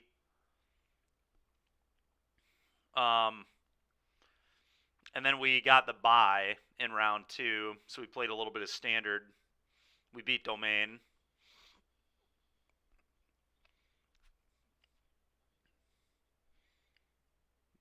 So yeah, we'll see what we play against in round 3 here.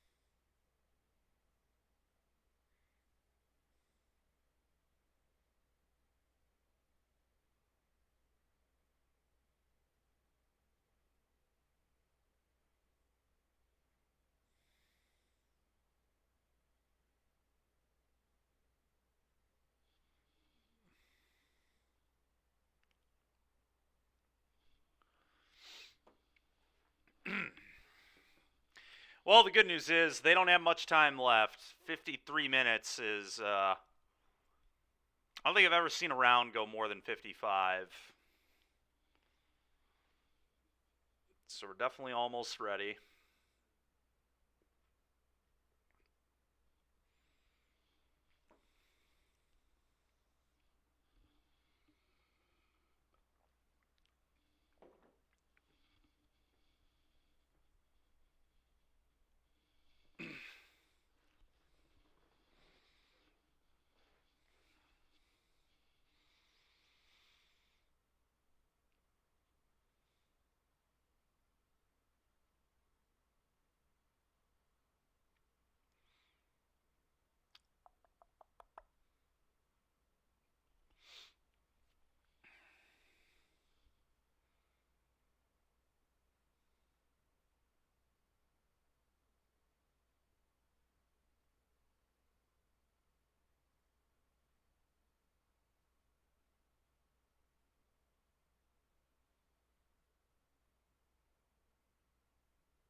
All right, well, we're at 54 minutes.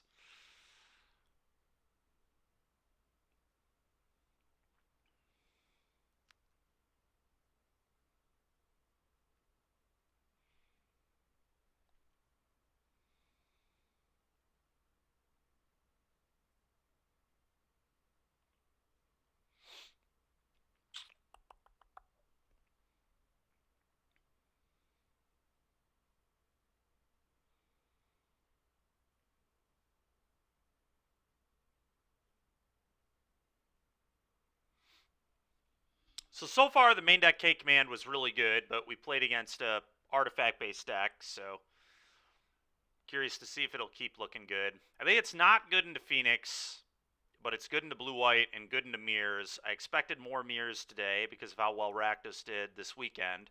Rakdos had a really good weekend, which I'm almost a little bit upset about. I kind of want people to just think Rakdos isn't here anymore going into the PT. I just want as little enigmatic players as possible in Chicago. And the better blue-white does, the better that is for me. I actually think at NRG I might even play blue-white.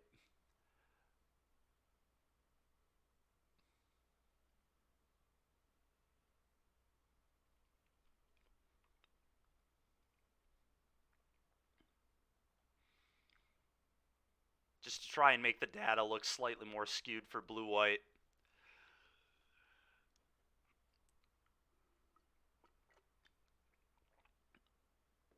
Well, I know, but this time it's different. I don't have a player of the year on the line. I could play blue-white and do badly, and it's whatever. That was a really big tournament. I needed to do well. All right, we're at 56 minutes. This is, I've literally never seen a round go this long, I don't think. It's unprecedented stuff here. You'll not tune in for that if I'm playing blue-white. Fair. This time he means it. Maybe I'll play blue-white Yorion Clue Tribal. Play 8 Thrabins, the new thing that can Sphinx's Revelation off clues. 8 2-mana counter spells, 4 make disappear, 4 no more lies. They play like Cathar Commando. This is a good flash threat. Wandering Emperor, obviously. Token the 5 turns you get when you go to time. That would be hilarious. That's so funny. In turns token. And then it could just be a picture, like, it could be a picture of me streaming and the moto clock is in the red. That'd be good.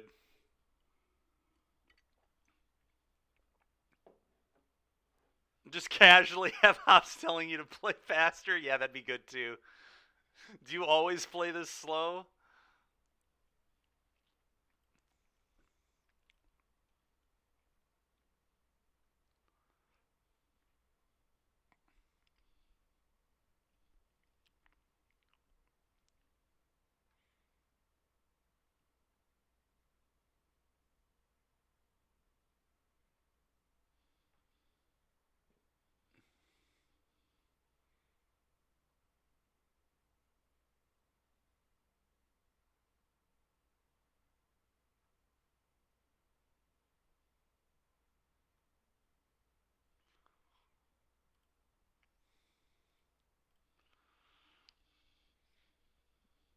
It's going to be a map, yeah. It's going to be a map.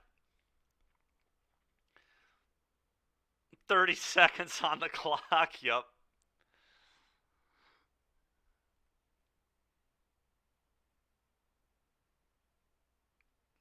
All right, well.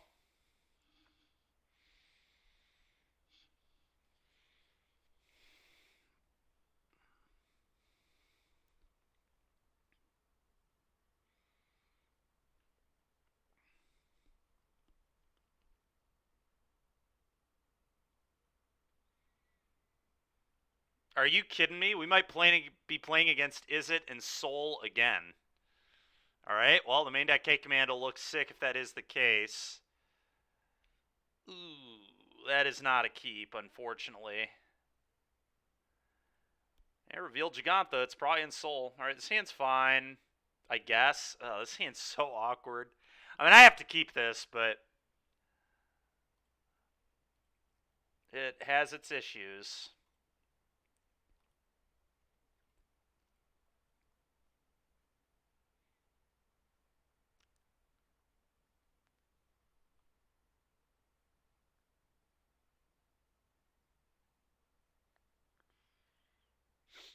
Not a particularly good draw there.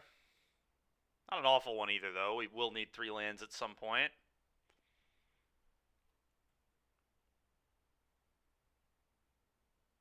Huh. I believe I'm supposed to take the glyph. Yeah, I think I have to take the glyph. Let him attack. Can kill the Inti. Yeah, I'm going to take the glyph.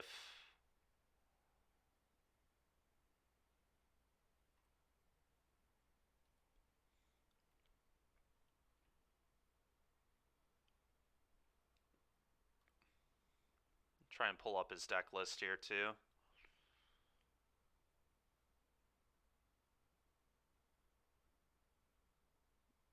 Okay, so glyph he added. That was not in his deck this past weekend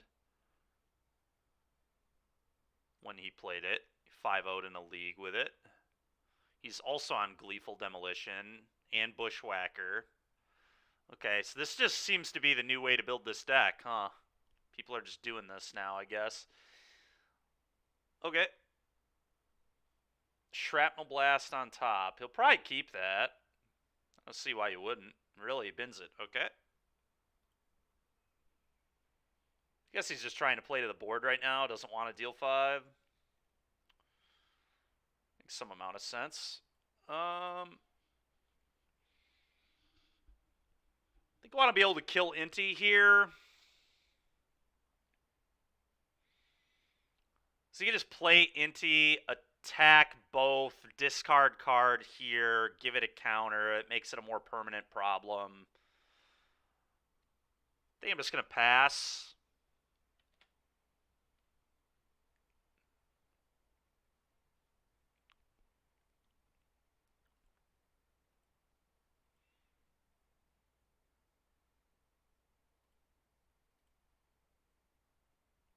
This is really annoying.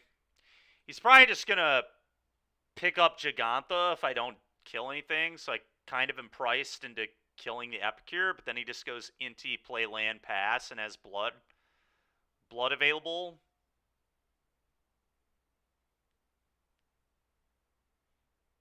It's very frustrating.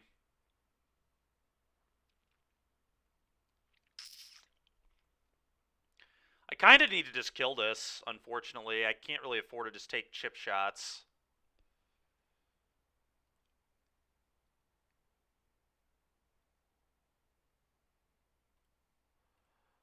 Not against the Shrapnel Blast deck. I've learned my lesson here. I can't just sit behind all this. I guess I'm going to conserve the Thoughtseize until he picks up the Jeg.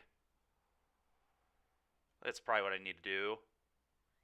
And just Canal, Otawara. It's Otawara, Inti. Expect him to play Inti here. Yep.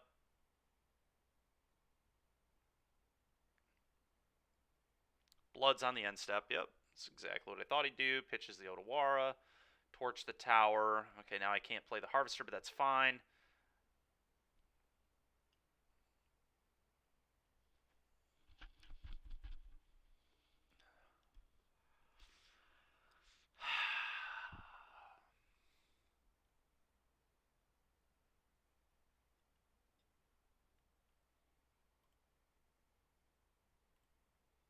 All right. I'm going to play that on red. I'm going to think for a second about what I want to do here. And I think I need to kill the Inti, but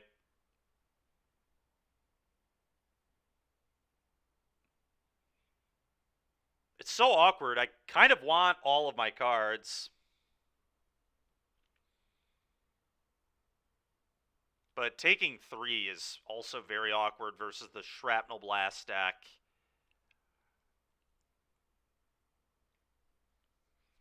When I'm also going to have to probably Thoughtseize this Gigantha at some point.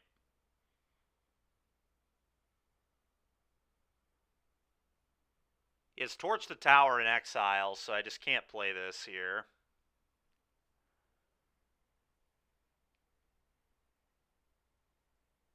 Do I just discard the Blood Tithe? That seems kind of wild to me. I could discard the bank, but I feel like I'm going to need this to like pull ahead. I could just take 3, I guess. That puts me to 10, guaranteed. Basically 8, because I think I'm going to have to Thoughtseize the Jag.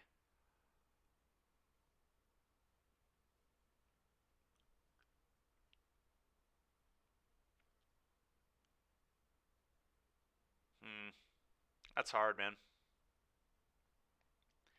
Could just let the Inti stay and just go, like, cast this Thoughtseize you, but don't love that.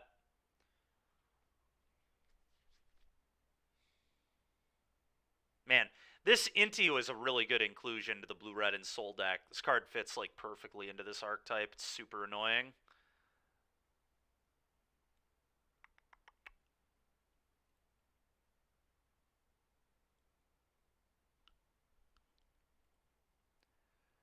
I kind of think maybe I'm supposed to pitch this, which is super weird. But my mana is kind of going to be tied up, but I want to play this after I, like, activate this on turn 5. Maybe I'm just supposed to take 3, I guess. I think I just need all of my cards.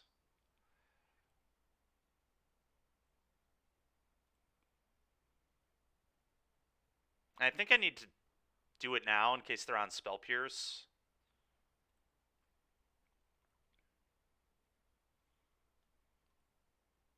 Awkward. Awkward, awkward, awkward.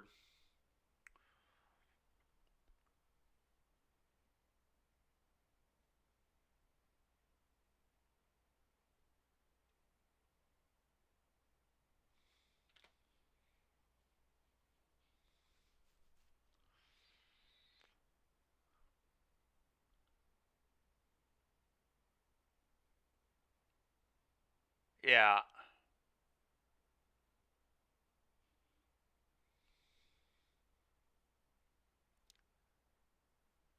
God, that's so brutal.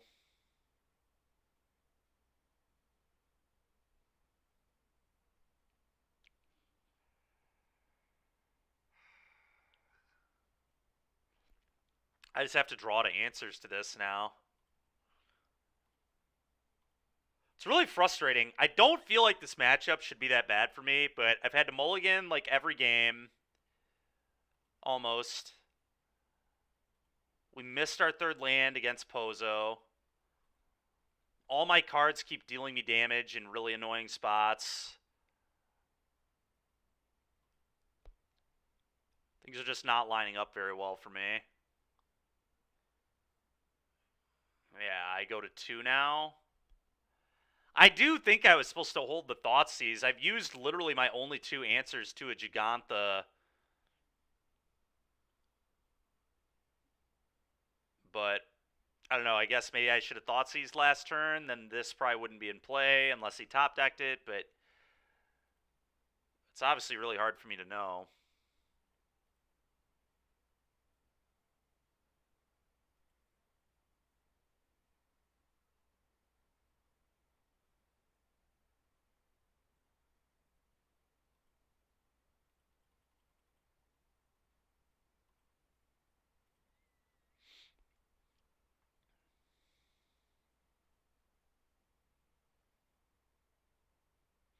Yet again, really happy I have 3 Yetsugus in my board. People keep doing garbage like this, there'll be 4.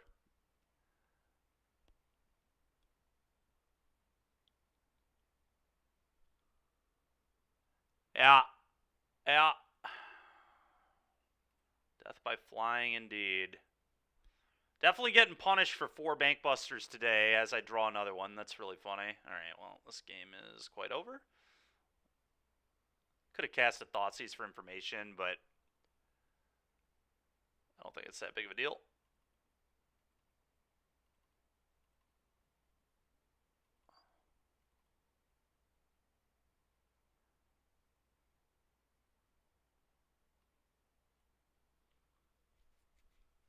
I wonder if Liliana is reasonable to be able to beat Indestructible Idiot. I know these are not good. Like I said before, I don't like Thoughtseize very much. I'm going to have all my duresses in like we did last time. Go blank out. So this is what we did last time.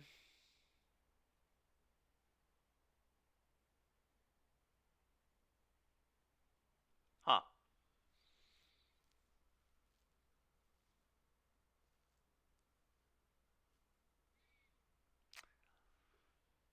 Liliana's probably not great, but they're also a Smuggler's Copter deck. Not typically impressive versus that.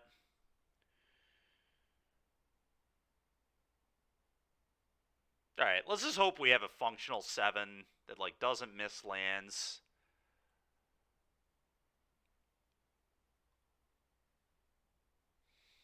This is not a good hand. I'm probably going to keep it. I don't know. Am I even supposed to... Like, this hand just doesn't do anything. It doesn't pressure him. It does just remove everything, but... They don't play Beaumont. They play Combat Courier.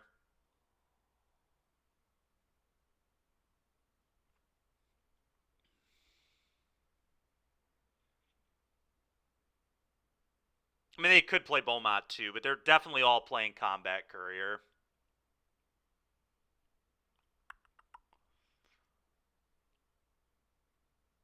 I can't decide if I should keep this or not. I mean, it's like fine. It kills everything, and it has a Hand Aid spell. So I guess I'm probably supposed to keep. Because it does what I want to do, but it just like doesn't put him under any pressure or like have a Hidetsugu. Like, I don't know if a hand like this beats their deck, but I do think I'm going to try it.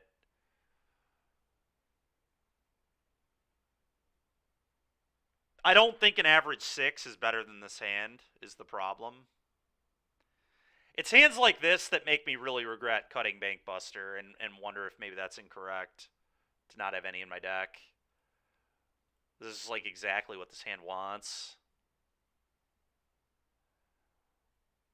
Alright. What do I take? Maybe the Ensoul? I think the Ensoul might be the most dangerous card here. It's either that or Copter.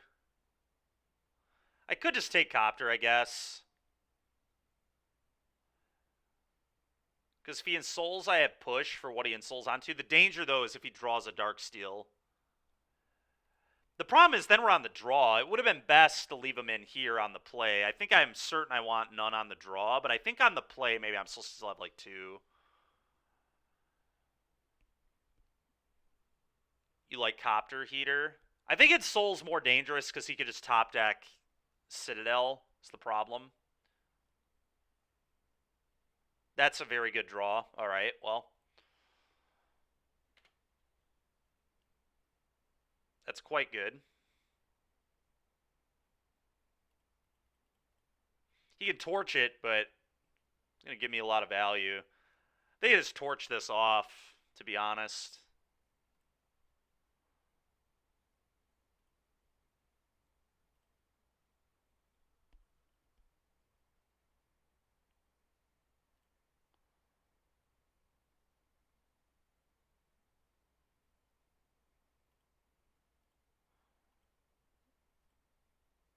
Okay, so his hand is Torch, Copter, Epicure, one unknown. Alright. Well, that gets rid of the Torch, and then I also get to leave up Push here, so that's nice.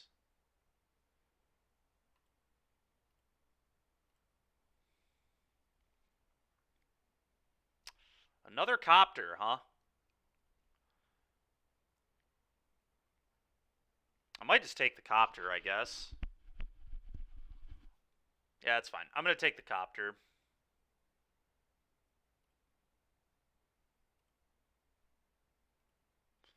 Go. Here I get to... Yeah, this looks pretty good. I don't think I'm going to torch the Epicure. I'm definitely going to push the Copter if they fire it up. He probably just won't fire up the Copter here. Pretty easy not to. He might just go Epicure map onto it, and then I'll torch in response, I guess.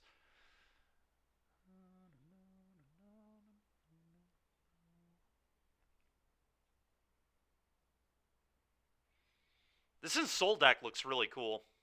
to be honest. Buy Jeg, sure.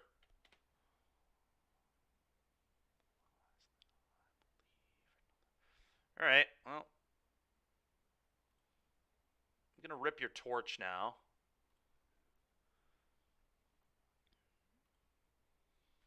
Go. Kind of wish that one was a Thoughtseize, but all the other ones were better as Duress. I would be at 12 if all these were Thoughtseize, so being at 18 is pretty nice.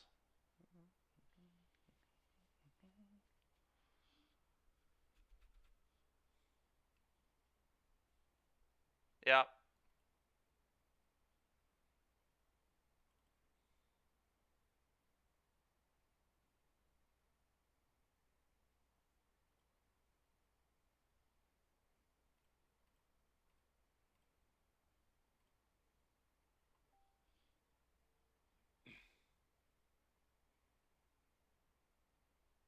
All right, well, we'll be torching that one.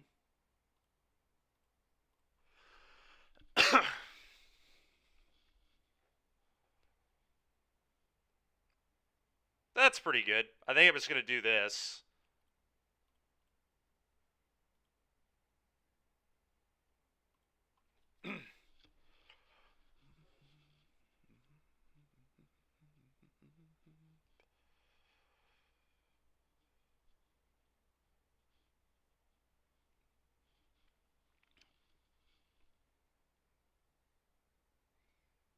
It's possible I'm supposed to hold this, but I don't know. I think it made sense to get it down there. Not let him get value on the map or the blood. Playing this probably makes sense, given I have a hive. Goat.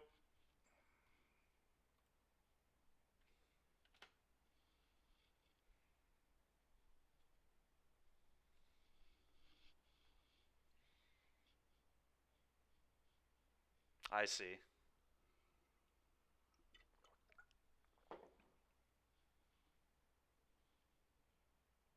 It's a pretty annoying frickin' card, man. It's a really expensive divination, but it's basically a divination here.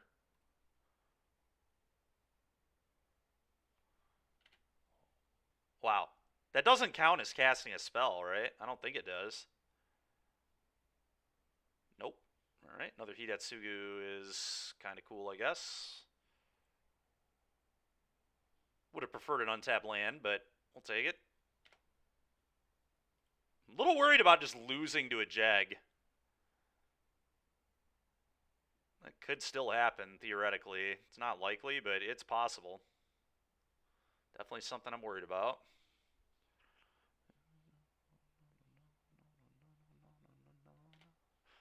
Hopefully the second Hidatsugu just crushes him. It definitely could. Okay, yeah, it's going to be pretty good here.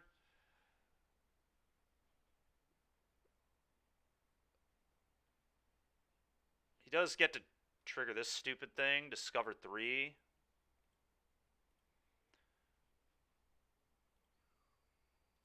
But definitely doing this still.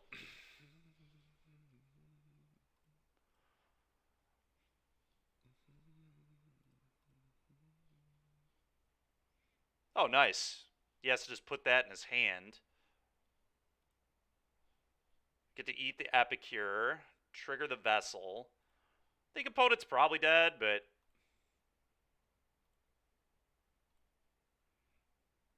we'll see.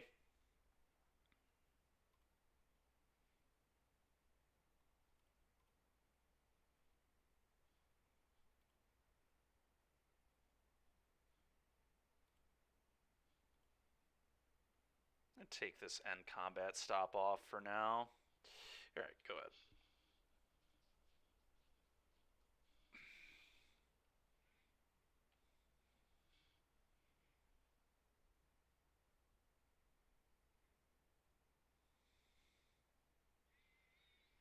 Okay. God, man. All right, well, I definitely think 4 Duress is right. I think not losing a shit ton of life to tear their hand to shreds is good.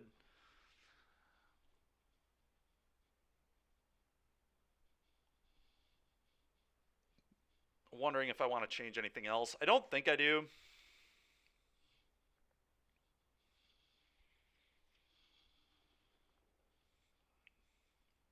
I think Buster is definitely too slow on the draw.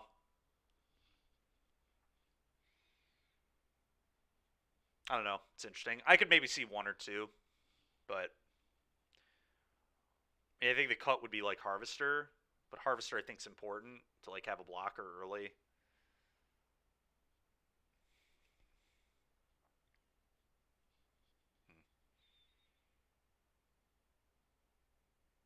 These should really be in the 2 slot. The curve really looks like this.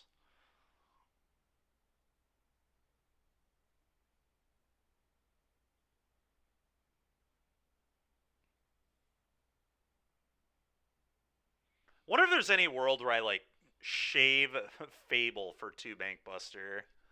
It lines up a lot better in a Torch is the only reason I think it's like defensible. As I would say Fable is definitely my worst like threat, but the card itself is obviously still insane, so probably not supposed to do that, but it is kind of interesting. We're just going to do this.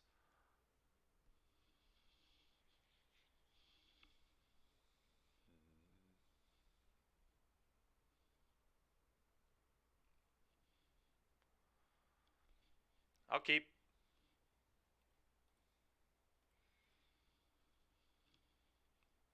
Definitely looks better than a Bankbuster in this hand, I'll tell you that much. We are using our mana.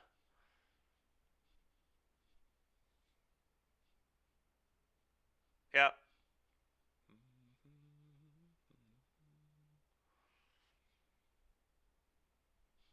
Okay, not a terrible draw. A duress. Alright, I'm definitely taking their Ensoul. A Torch being really annoying again, though. Guess we have a Trespasser. Isn't that the end of the world, but...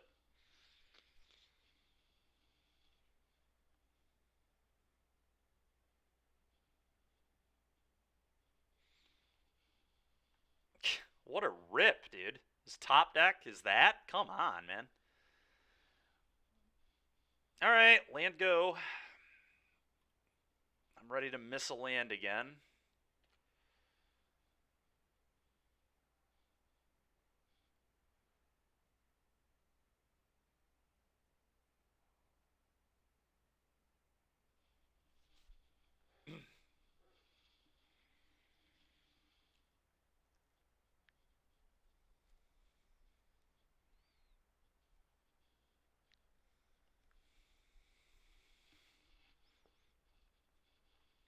Yeah, unfortunately that's good.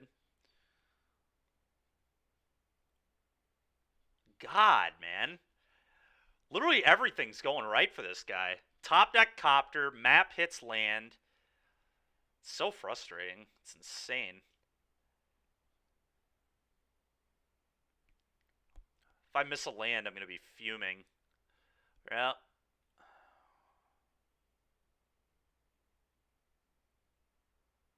Still has Epicure in hand there, I think. Citadel in hand, Torch. Okay, I'm just going to abrade that shit. Destroy it.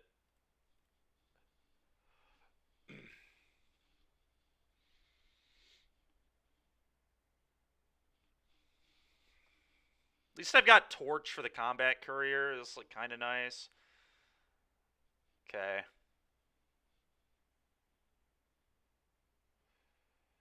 Alright, now I need to think about how to do this. I actually think the play is Torch your Combat Courier, play Blood Tithe.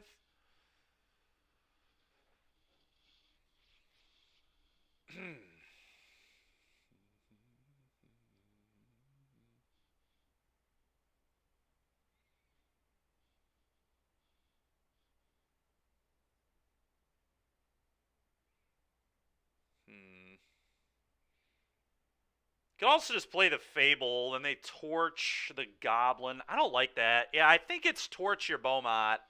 So they can't get value off this thing and then just play a Blood Tithe and let them deal with it. And then probably follow up with a Fable after that.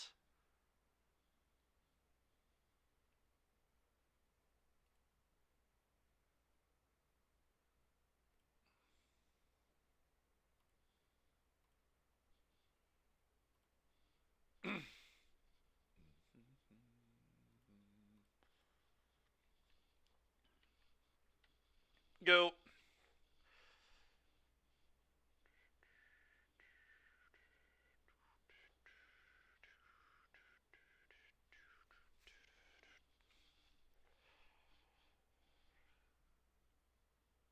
Yeah.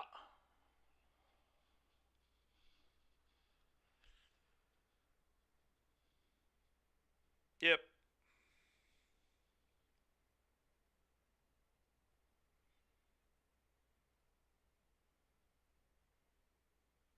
They probably just pick up Jeg here, honestly. I would imagine. It's like Darksteel pick up Jeg. Yep. Really. Pass.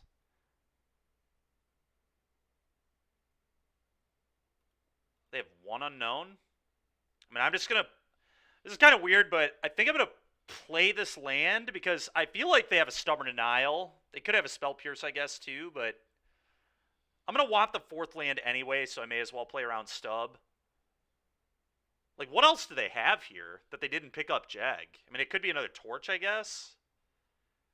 That doesn't make a lot of sense, though, because then you would just, like, pick up Jag and then Torch later. I think it's Stubborn Denial. Let me go look at this guy's list again, actually. He plays 4 Spell Pierce in the sideboard. Okay, so it's probably Spell Pierce then. So maybe I just jam Graveyard and punish him holding that up. Still can play the land pretty freely. There are no stubs in his list. Yeah, he has Spell Pierce in hand, I bet. I'd bet a lot that that is his last card. Okay, cool. Trespasser, your turn.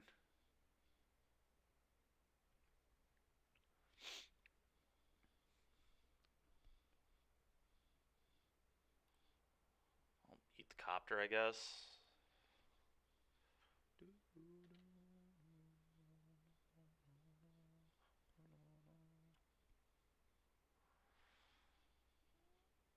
It was indeed Spell Pierce. Not surprised at all by that.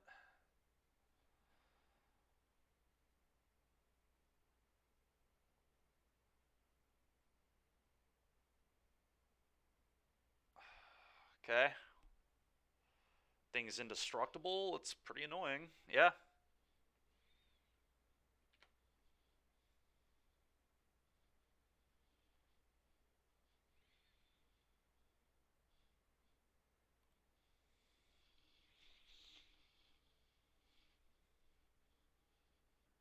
Oh, nice. Now they're going to pick up Jag, and K-Command gets to really mess them up here. I get to kill their Siren, make them discard their Jag. And I get to do it on their upkeep and flip my Trespasser, too.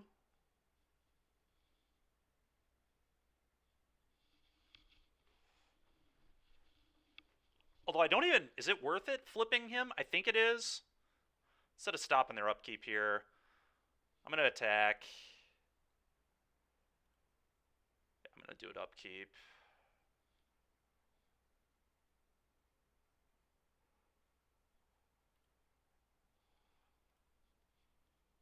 I'm feeling pretty good here. We could lose, but feeling strong.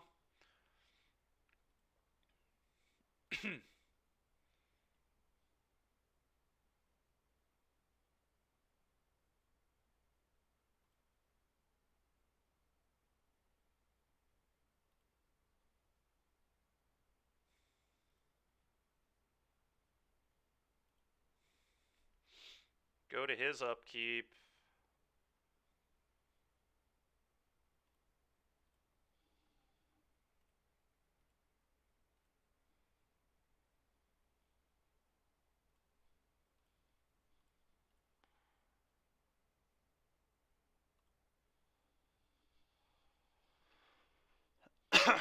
Now we got 2 creatures to eat on this, too.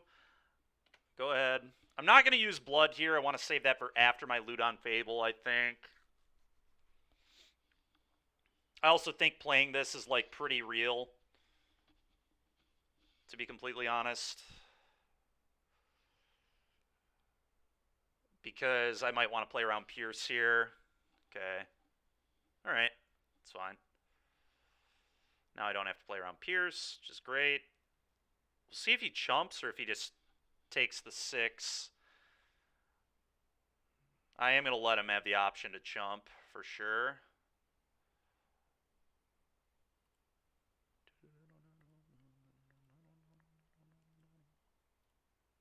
Eat these.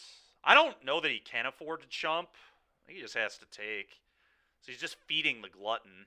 I don't really think that's a winning proposition. Okay, he disagrees. That's fine with me. Fine with me. Play this. Go.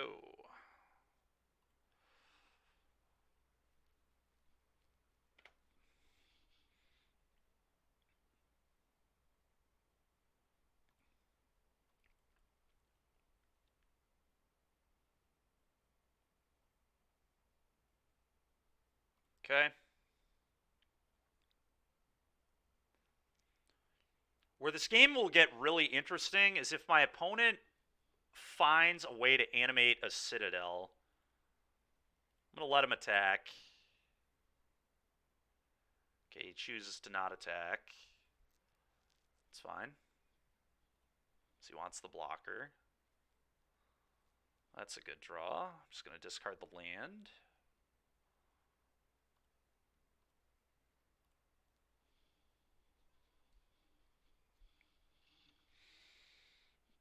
I actually think I might push this, and the reason being is I want to, well, no.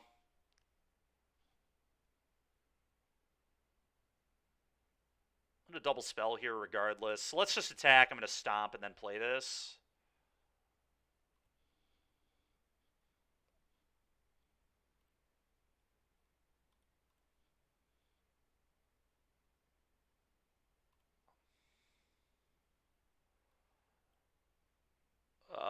Let's resolve this one. Has to target now. Eat this. Eat this.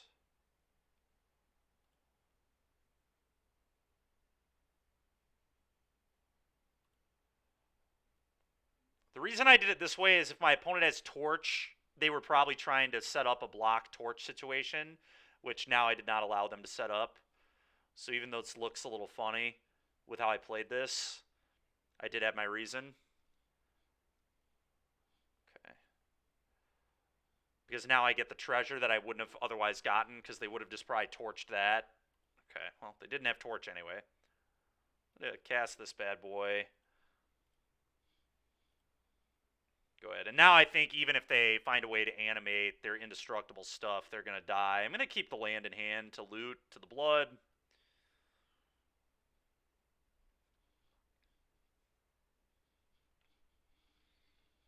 Alright, well, when my deck draws spells, we can beat this deck, so that's good to know.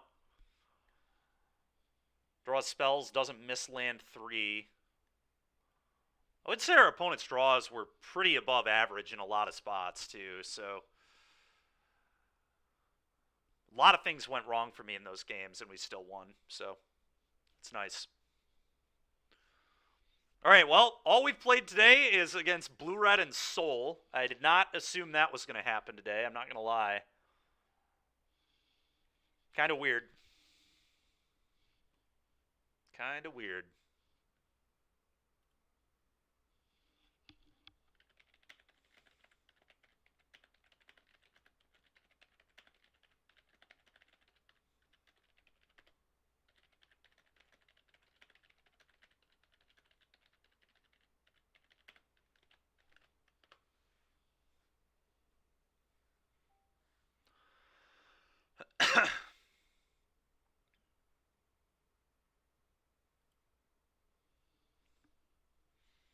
All right, well, we've got a little bit of time again. I guess we'll fire up another match on Arena. Why not?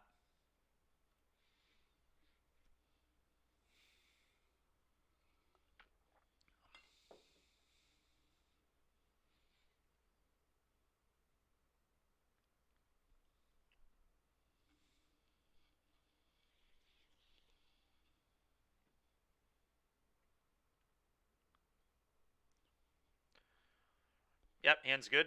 Snapping this one off.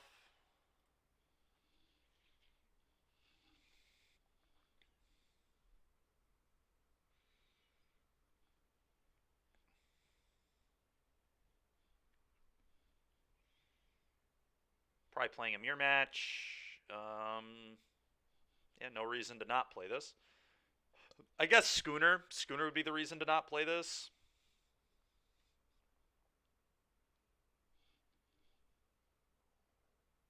You know what? I'm going to hold up. Yeah, then they just bat me, though.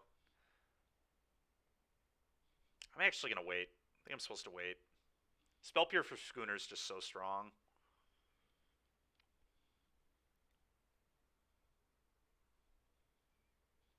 What in the hell? Okay.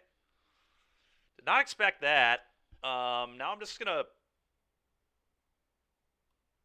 play Siren and pass.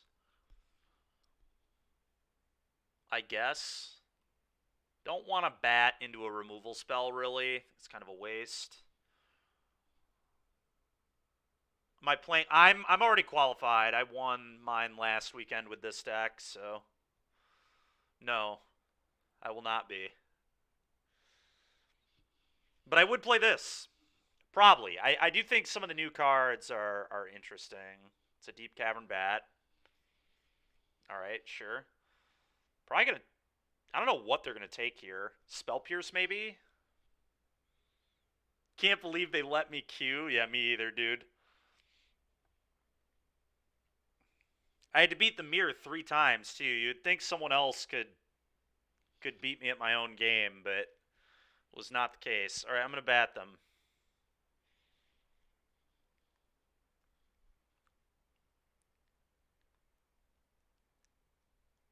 Huh. Well, that Shieldred is a real problem right now. So I guess I have to take that because I can't afford them just playing a Shieldred, I don't think, right now. It's kind of annoying. Like, their hand's great, but it's got to be Shelly.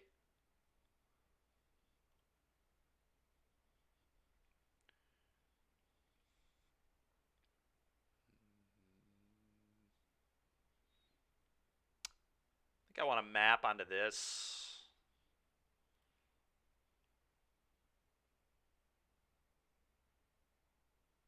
The Spell Pierce really didn't matter here. Alright, no attacks. Go. The good news is the Mirrex is pretty good against my opponent's hand, but we do need to find a way to beat this Shieldred. Oh, yep. You got it, boss. Curious what they take. Just the other bat? That's fine. Wasn't really doing anything anyway. You have kill spells. Now they have to cut down right now or I spell pierce them.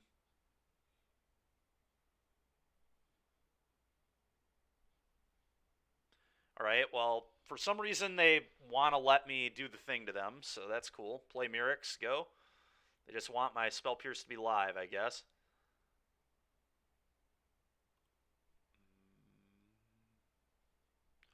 No attacks, go. I think we're definitely winning. We have the Mirrex, they don't. Now that I drew Anoint, things look a lot better too. I'm really happy they just turned my Spell Pierce on. I'm definitely just going to Pierce here. It's the easiest Pierce of all time. Cannot believe they let me get that.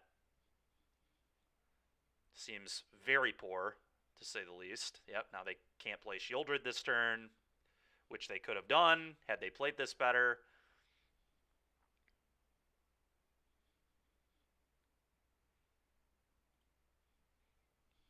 I believe I want to flash in the Mastermind here.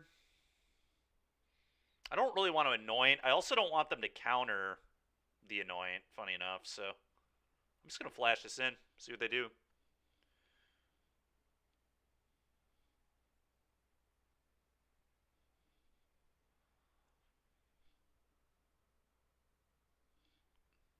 I'm going to air tie this. That would be psycho behavior. All right, cool. I'll take my 2 for 1. Thanks. Not totally a 2 for 1 because they have a 3/2, but pretty poor use of their mana, I would say. Really, they're going to kill my bat. All right. Okay. Well, now I have a Gix. Now they're in trouble because now Siren is just like, what do you do? Do you block and give me a good card back, or do you just let me hit you and draw cards? Hmm.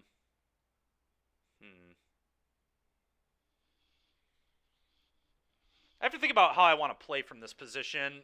It might be better to anoint the bat and then play bat, take their Shieldred, and then force them to go for the throw at the bat that doesn't actually matter. I think I kind of like that. Because then I get another attacker for this Gix, too.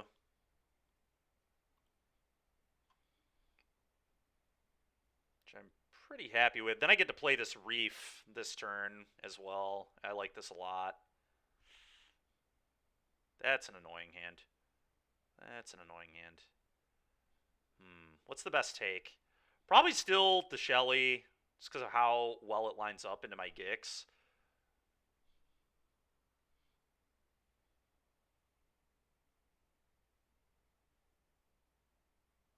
I'm going to take the Shelly. That is not an easy one. Think of an attack here.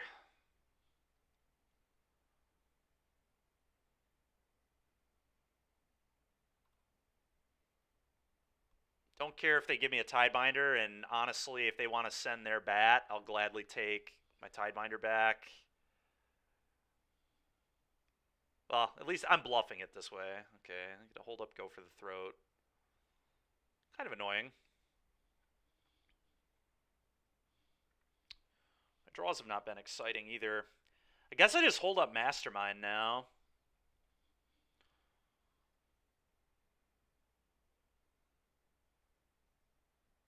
Yeah, I'm not going to Gix and to go for the throat. That would be idiotic, in my opinion. So, just going to play the land they know about, and then spin Mastermind on their turn, I guess.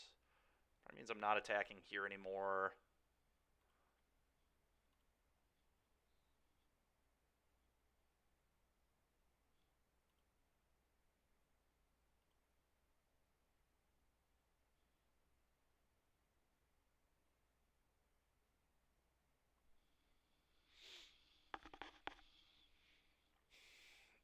It's like hard here for them too, because they can't really attack into this Restless Reef. Yeah, that resolves. Because I can just fire up Reef and kill anything they attack with if they don't top deck or removal spells. They're kind of priced into just like play Shieldred Go, which I think I'm okay with.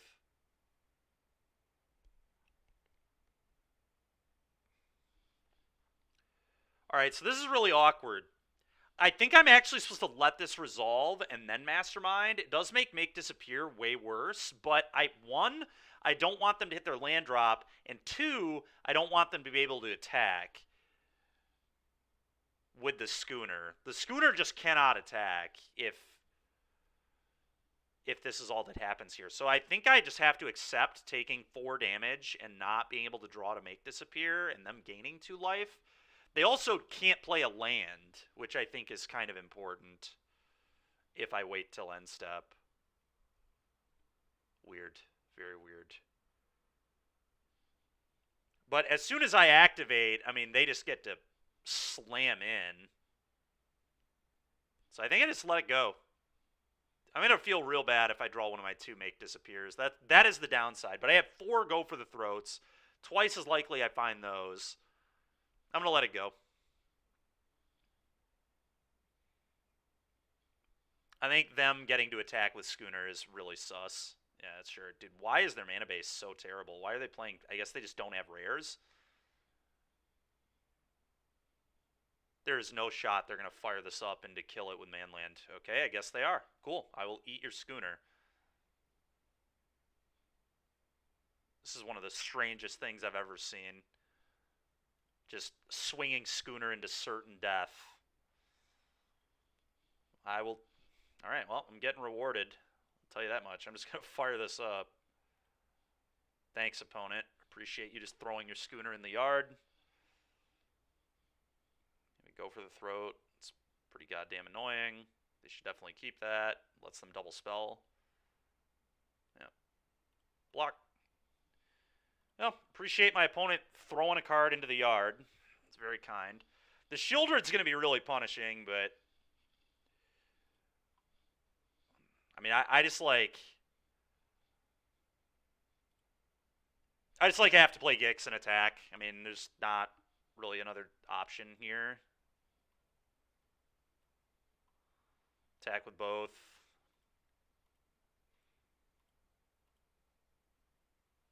Pretty sure they're supposed to block, to be honest, but we'll see what they do. All right, cool. I'll lose 6, draw 2.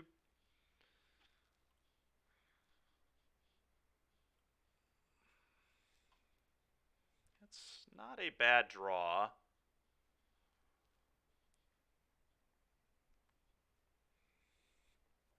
I'm just going to play this.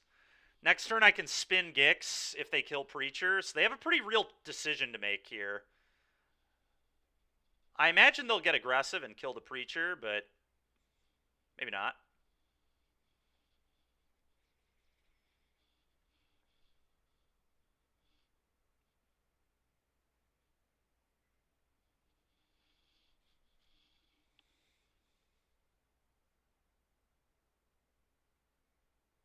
Yeah, you just have to send house. There's no choice. Then you have to go for the throat the Preacher.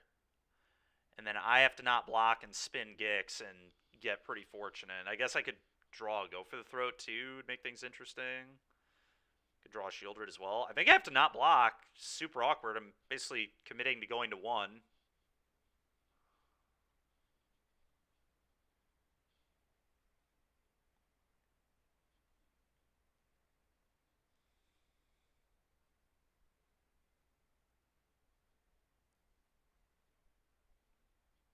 Yeah, I mean, I could block you. It just doesn't. I don't know. I'm just going to no block, I guess. It's so awkward because they've already played 2 go for the throats, so I'm probably not hitting a go for the throat off their deck.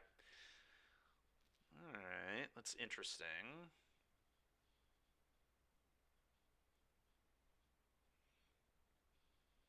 I mean, maybe I can win from this position now?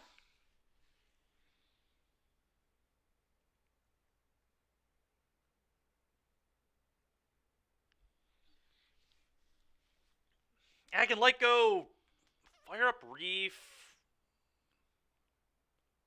Yeah, I can actually win from this position. I need their 2 cards to not be good, but I can win here. Question is, can I win without using Gix? Without losing Gix? The answer is no. Well, actually, no, I can. I go block here, go for the throat this, and then trade here. But I'm going to have to play a land regardless because I would lose this in that scenario. All right, go.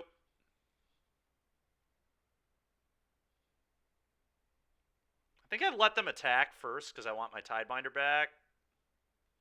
So I'm going to let them gain all their life.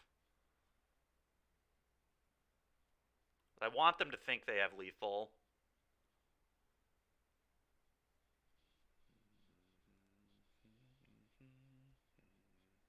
And then with the Preacher trigger on the stack, I will fire up and kill the Shieldred. But I want them to send the bat. That's the key here, is that I want them to think that the bat attack matters.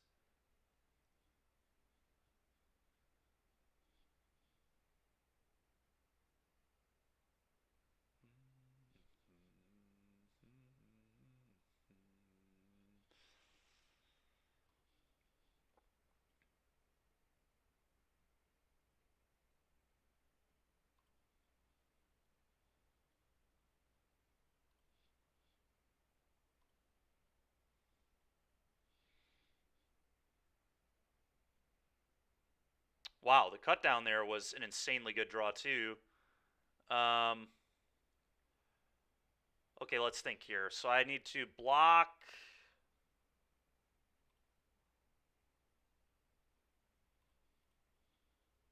Like this. I forgot that the Mastermind was going to draw me a card too. So good. So I guess I do this and then I cut this down probably. I guess I block it and then cut it down. No, we're about to win, I think. We'll see. I think I block and then cut down. That way I don't lose to a make disappear. I should have done this before blocks, but this is fine.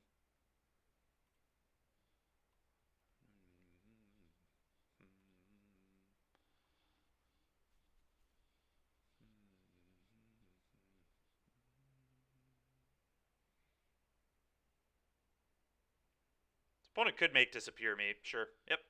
That's why we played it the way we did. I'll take my Tidebinder back. I think I just spin the Gix and play the top 3 cards of their deck. Certainly the top 2.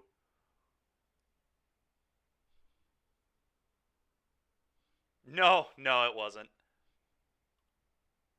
I think I'm just going to spin for 2 here, actually. Tidebinder's fine. Conceding? That doesn't make any sense. All right, bring this. Actually, no, I'm on the draw. Cut downs. Anoints. I think that's it. And boarding these out.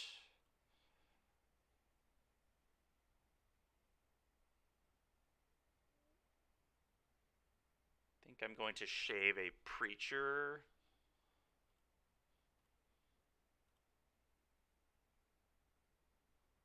I'm going to do this.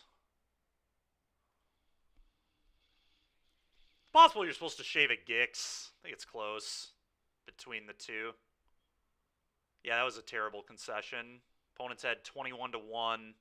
I'm playing 2 cards there off the Gix. I think they're just frustrated. I think I tilted them by not dying on that last turn. We walked them into a bad attack. We played around everything perfectly. They're probably just angry about it.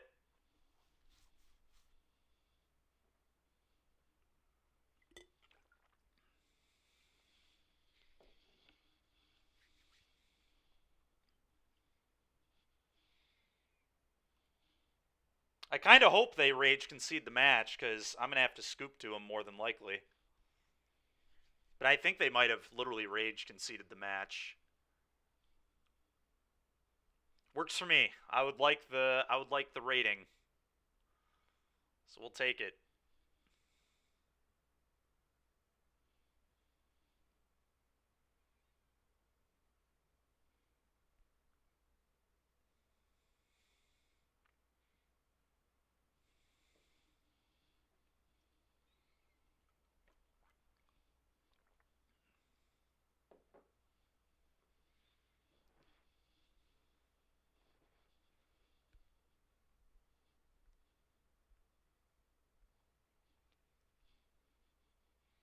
Nice.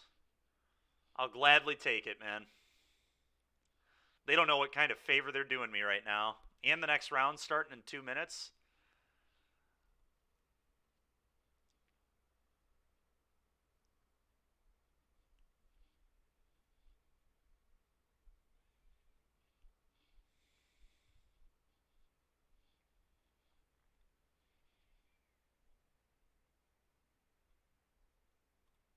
Hand's good. Keep.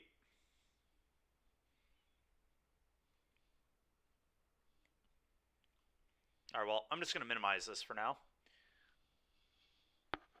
All right, let's see if we can get another 3-1. This one's definitely an asterisk 3-1 because I got a bye, but take it either way.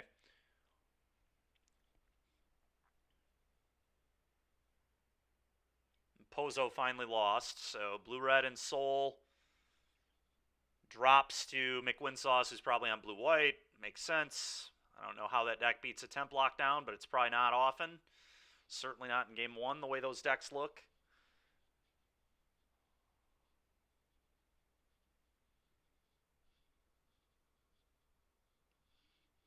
I'm sure they can beat it post board with all the Pierces, but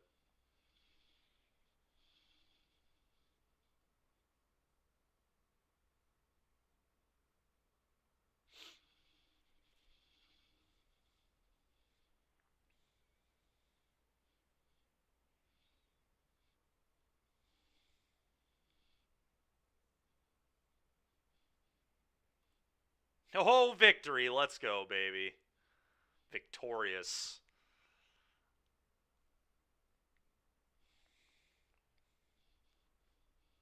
Guarantee you that opponent was just tilted.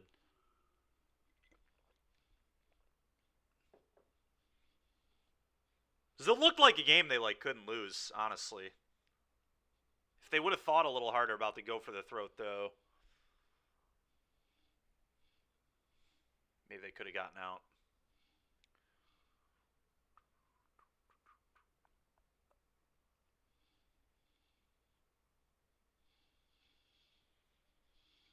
Don't know what my opponent is playing. They're playing Azorius Control a few days ago. I mean, I think this hand is pretty bad into Azorius, other than Thoughtseize. Was he playing 60 card? If he was playing 60 card, I'm going to mulligan like he's blue-white.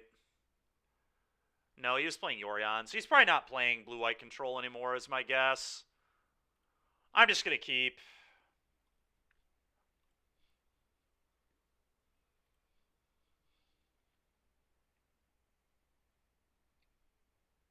Probably a Rakdos Mirror, Mono Black Waste Knot, maybe. Assume they just take my Thoughtseize, more than likely.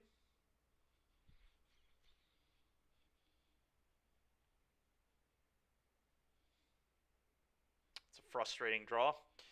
Go. At least the Sokenzan might do something, but I have a bad feeling I'm just going to get like Bankbuster or Waste Knotted here. Okay. Probably playing Waste Knot, almost certainly. Go.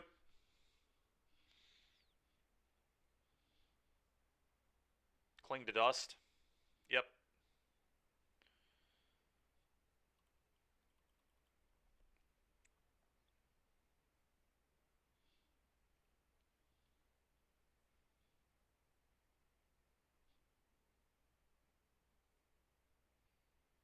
Sure. God, that's so annoying, dude. Trespasser. Okay. Oh, boy.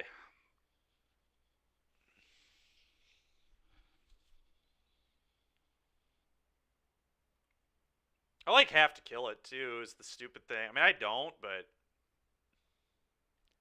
I guess I just don't kill this, to be honest. I just hope that my deck yields me something that I can cast on turn 3.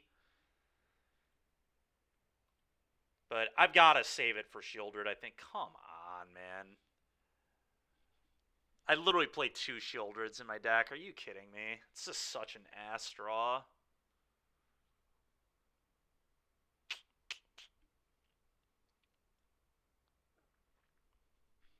It's fine. I'm going to refuse to kill. I'm just not Bitter Triumphing this card. I refuse.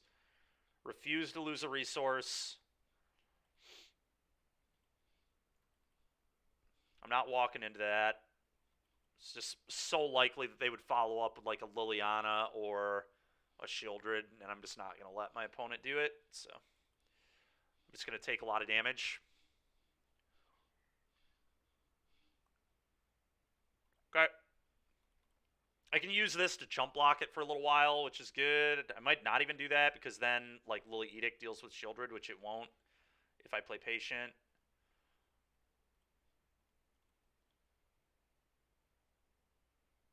Okay, 4th Black Cleave, huh? Great draw. Love to see it. Okay. Play this.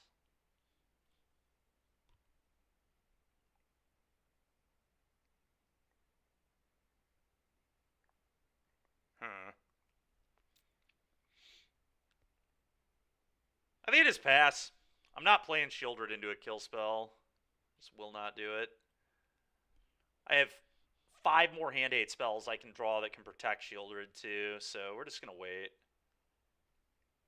That was kind of them. Alright, let's float a red.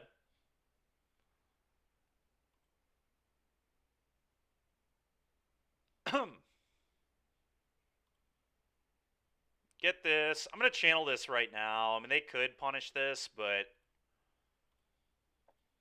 I think I want to leave up Torch.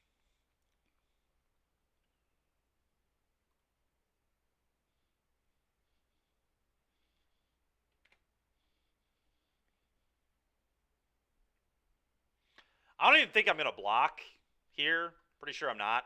I want these tokens in play if there's a Lily in my opponent's hand or multiple Lilies or whatever.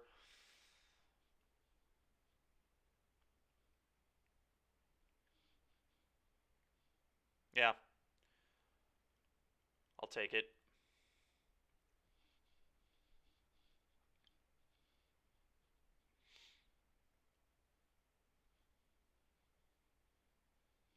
Well, the good news is I have another basic. So if they keep... Oh, my God, man. Well, that's a pretty good draw.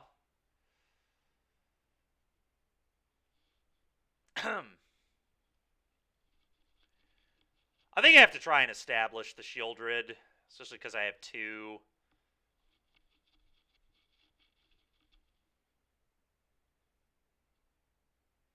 I still have no plans to block, so I'm just going to send for 2.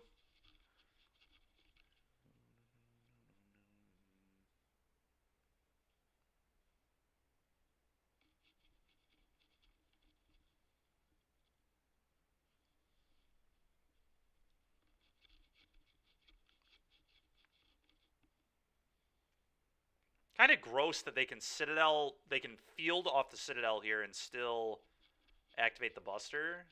Okay, it's not what they chose to do, though. Okay.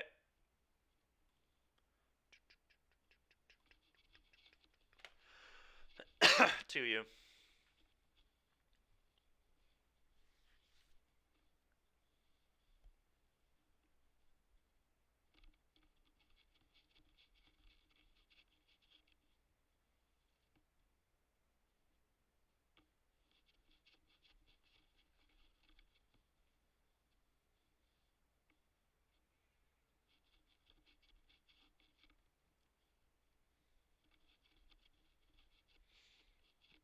Are you kidding me? The end? Okay. Pretty frustrating. At least I get a redraw, I guess.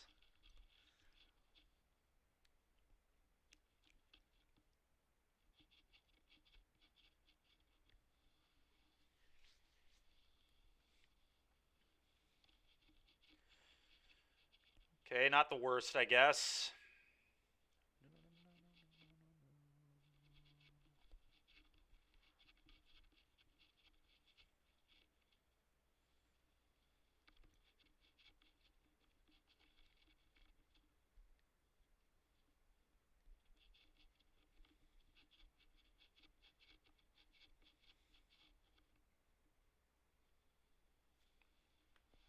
Okay.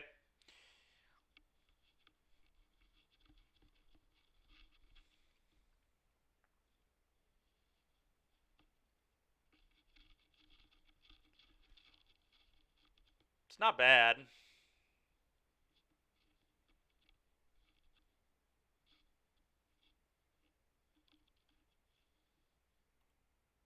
think I only attack for 1 this time. Not just going to take 4 again.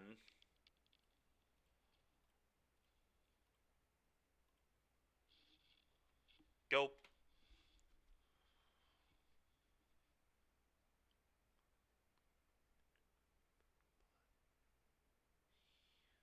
Yeah.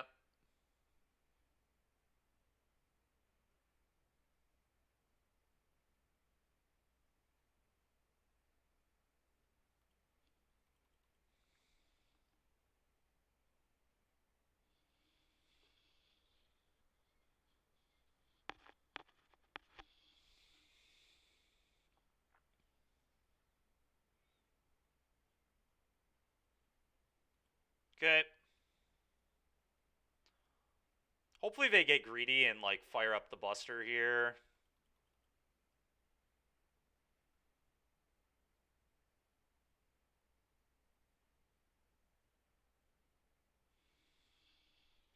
I don't know why they would do that. They know I have Bitter Triumph.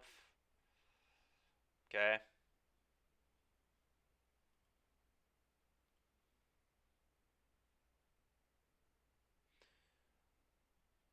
Okay. I'm gonna...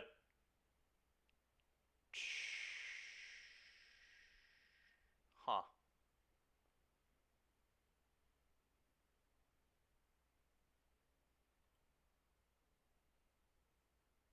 This is very interesting.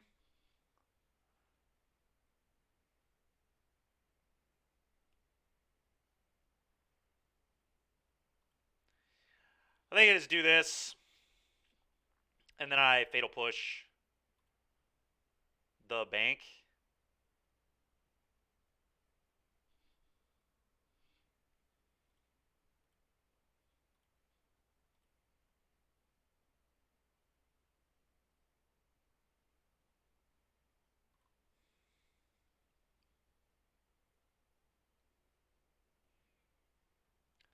It's going to be tricky to figure out exactly how to do Chapter 2 of Fable here, but we'll try to figure it out. We're going to let damage happen. I could torch this.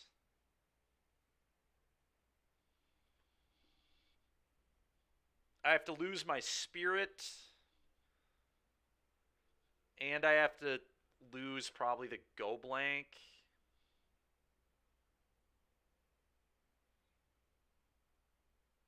I mean, I can, like, guarantee kill my opponent's entire board. Like, is that just good enough? Probably not. Then I just, like, die to Shieldred, right? I don't really know what I'm drawing to is the problem. They also have a castle here that they can activate. Which is pretty problematic, I would say.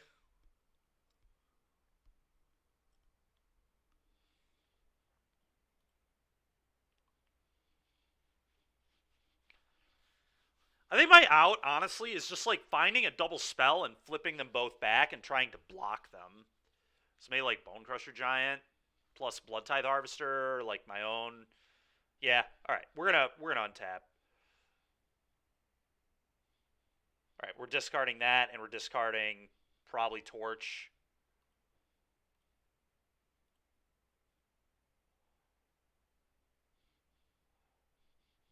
So freaking annoying.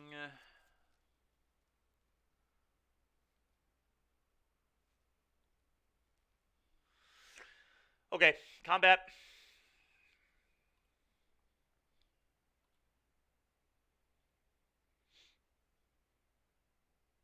They have a push, it's fine.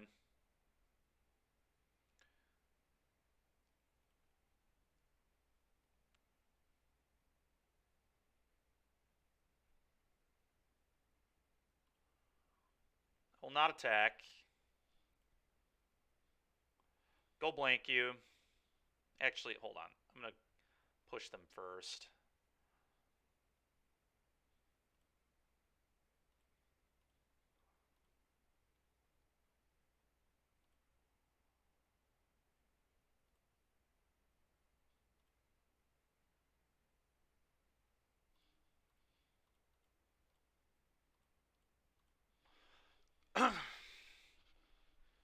Go.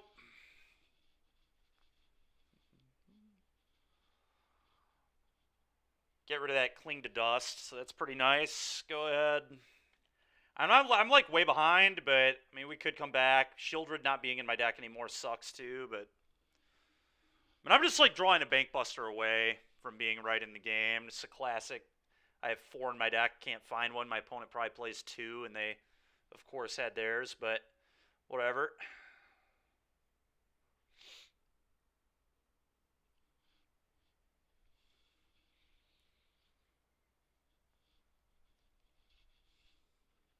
Probably. Well, I mean, they played Bankbuster already, so I don't know if that's accurate. I usually play Bankbuster instead of Maze Mind when I play this deck. They might be doing the same thing. Oh, do they play both, Big Mech? We've already seen Bankbuster. It's already been exiled. We killed it when they attacked with it, but I think I'm going to not block. I don't know. Maybe I should chump here.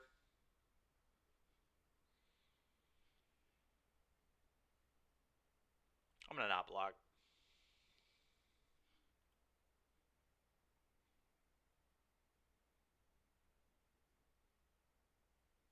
And still activate Castle. So annoying.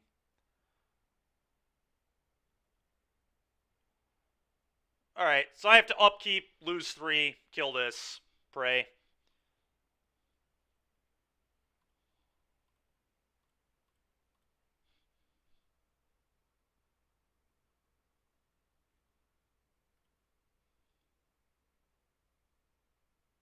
It's definitely not. Oh, it could be this. Yeah. Yeah, this would make sense. 4 Bankbuster, 1 Tome. Yeah.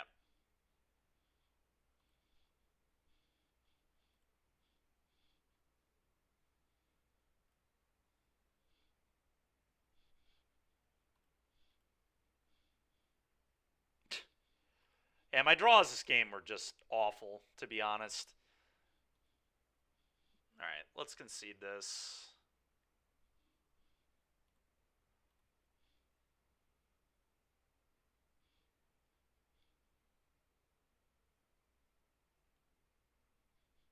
So they're not on Waste Not. Interesting, okay. Probably makes sense.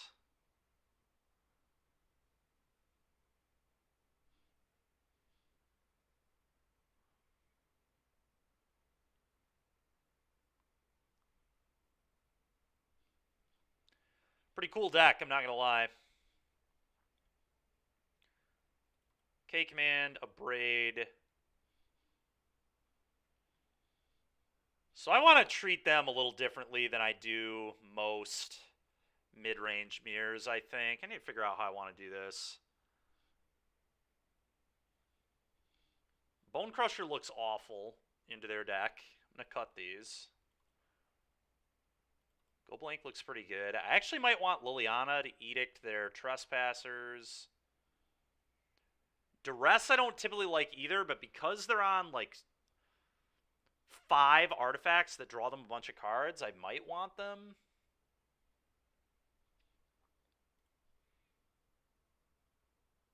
Probably a little aggressive. Fatal Push I don't love either.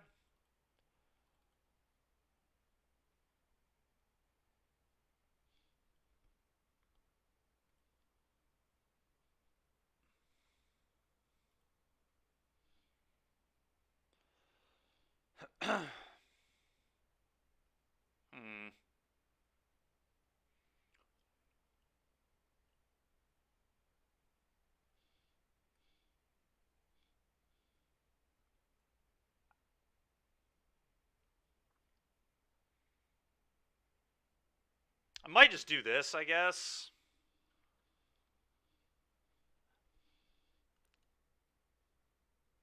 Yeah, but I never want to push Trespasser. It's just so bad.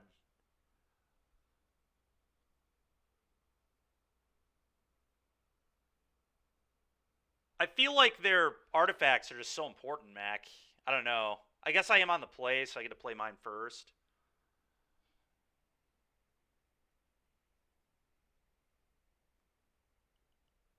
Yeah, maybe I should just treat it like normal Rakdos. I mean, that would just be how I board against normal Rakdos, but I don't know that I guess I don't have Go Blanks against normal Rakdos, but I do think they're good here. All right, we'll try that. I'll listen. When we have an opener with push and not a duress, I'm going to be pretty upset. But that's fine. We'll give it a try.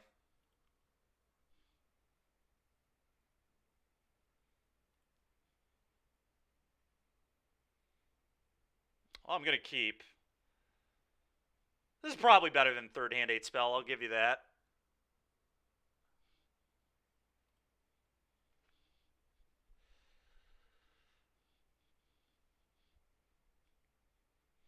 Yeah, I guess that's a good point too, Mac. Is that the game's obviously going to go longer than just my opening 7.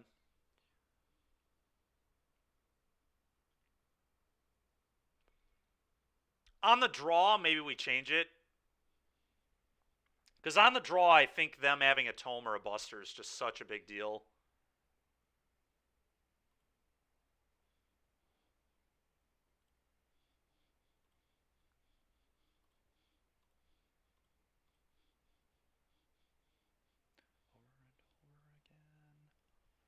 God, they have their one of underdog. It's pretty annoying.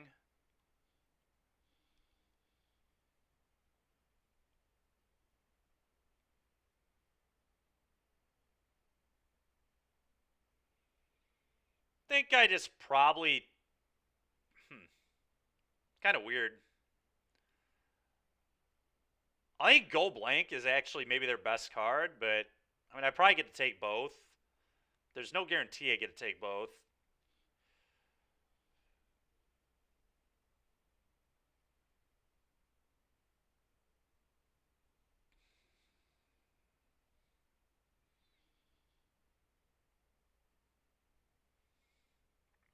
I really don't want to get Go Blanked. So I think I'm going to take this.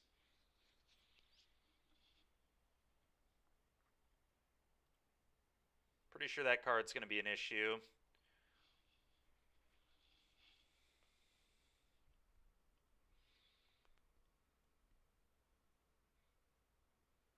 Yeah, I agree, Mac. Top 12, yeah. Sounds about right.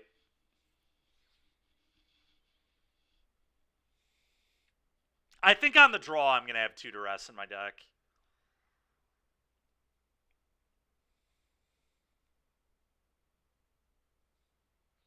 What a weird prelim today. We've played against Blue, Red, and Soul twice, and now Mono Black mid-range. It's not at all what I thought I'd play against today. Format the last few weeks has just been Phoenix and Blue, White, and nothing else. I guess it's like kind of refreshing if we're going to be honest, but it was a bye, Mac, unfortunately.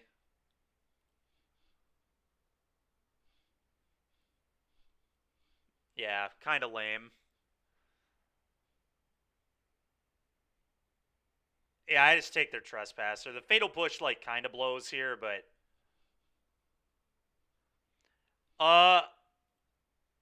It's not playing Waste Not. They've cut Waste Not, which I think is actually just really smart. Waste Not sucks. Card's just not consistent.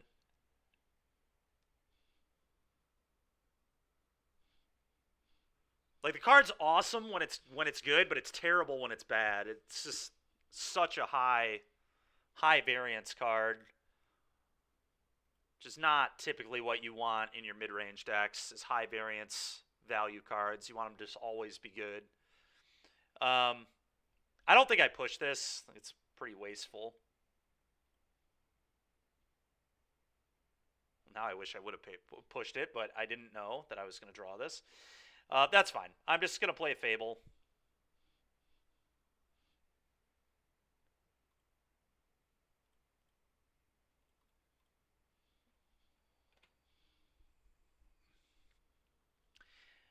Yeah, pretty bad for sure.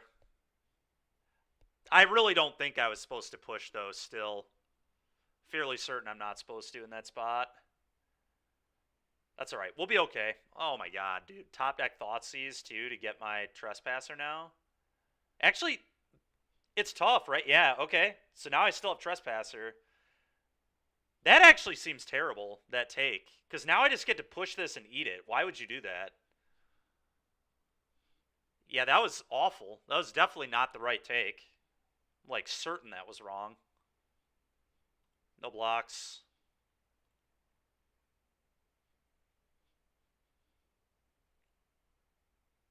Hmm. Do I like the second copy? It's like kind of good, but I lose to Shieldred. I know their last cards are Fatal Push and Unknown. Yeah, we're going to get rid of the second one, I think. I don't think that's needed. Okay, that's really good, actually.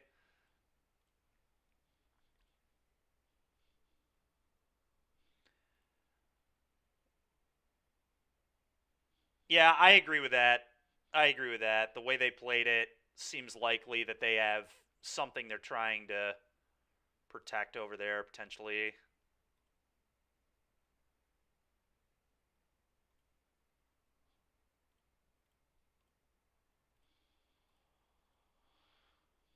They have to have an untapped land too, though. It's like, and we know they have push, so it's like it's not really that likely that they're going to have what they need here. They have to top deck either Shieldred or an untapped land.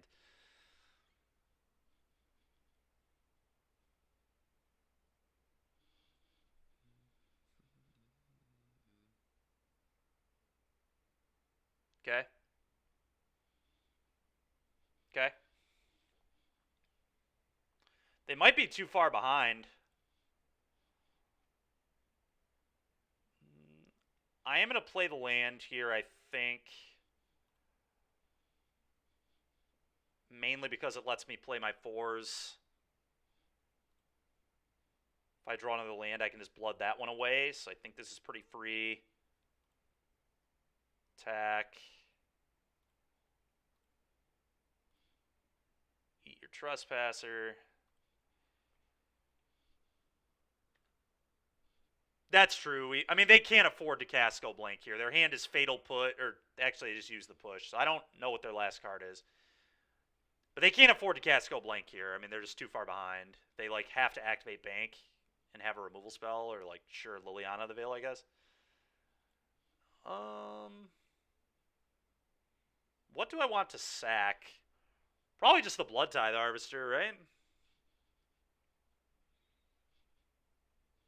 I definitely think it's Blood Tithe. I could, I guess, sack the Reflection, but that seems probably wrong.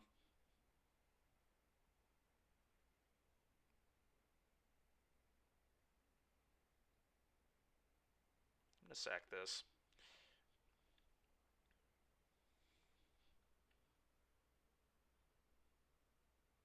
And still don't play red? Smart. Yeah, I agree, Mac. It's funny. Well, that's a ringer. We call that one a ringer. So I'm going to go blow up your Bankbuster, you discard, and then clone here, kill Liliana. Actually, I don't even care about Liliana. Liliana just doesn't matter at all. Destroy target artifact, you discard. God, with the matchups we've gotten today, people are about to make me play a third K command in my 75. I don't even think it's that heinous, to be honest. It's like good into blue-white, so... Alright, opponent just... They don't want to show me what's in their hand. It's probably Shieldred or Aclazotz. Probably Shieldred. I mean, it's very likely it was Shelly, I think. Alright, I want 2 Duress on the draw because of how important I think the artifacts are.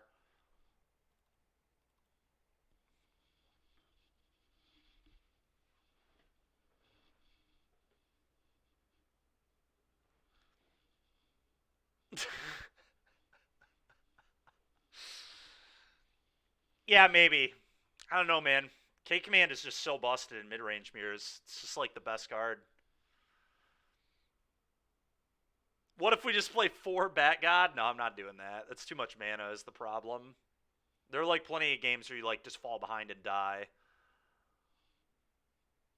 I'm not even that big of a believer in Bat God in Standard anymore, to be honest. It also gets Make disappeared in Standard, though.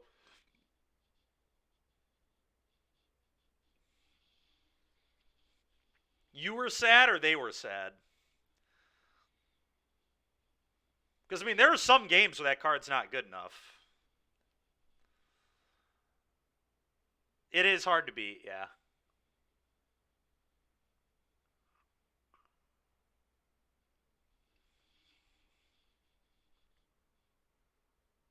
That's true. Yeah, Invoke Despair would also be pretty hard to beat, I think.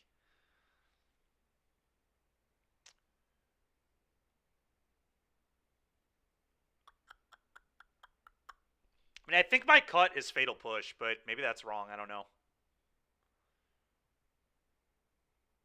Maybe the Go Blanks aren't actually good.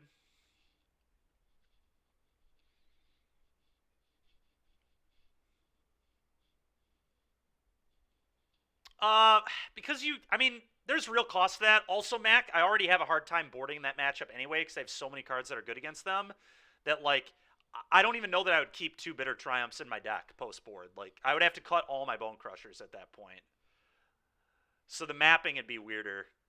I also just, like, I mean, I've played against 2 aggro decks already today. I would have gotten very punished if I didn't have PWK instead of second Bitter Triumph.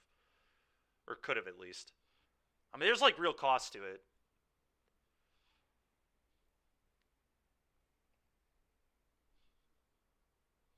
No, I don't. Yep, exactly.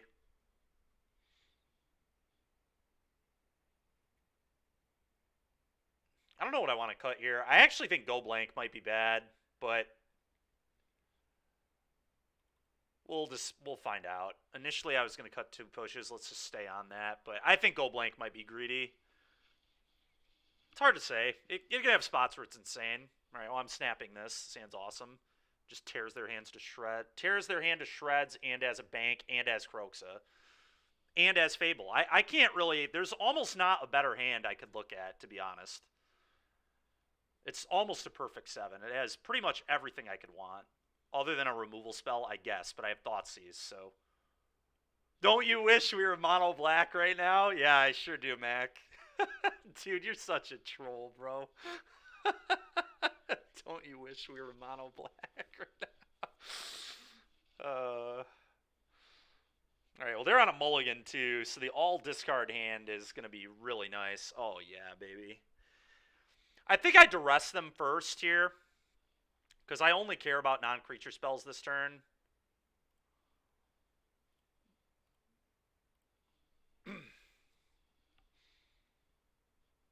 Oh, come on, dude. You have two of them? F. All right, well, I'm going to take a bank, I guess. That could be bad, but the good news is I have my own bank buster, too.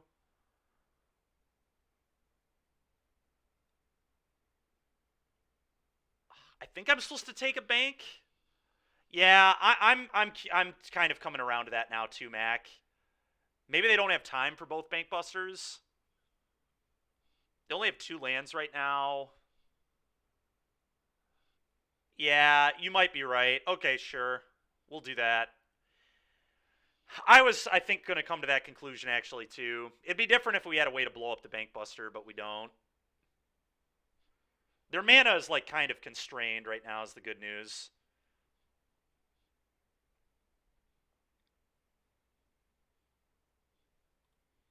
All right, bank, go. The good news is they can't remove a bank buster. That's the big downside to mono black, too. That was one thing I hated when I played mono black Waste Not, is if somebody put a bank buster in play, the only thing I could do was Pithing Needle, but I was also playing bank buster because the card's insane. Okay, the field there is pretty annoying. Them hitting their land drop sucks.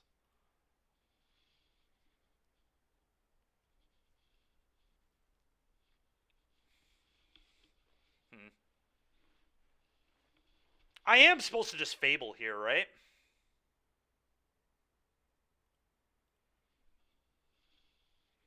I think so.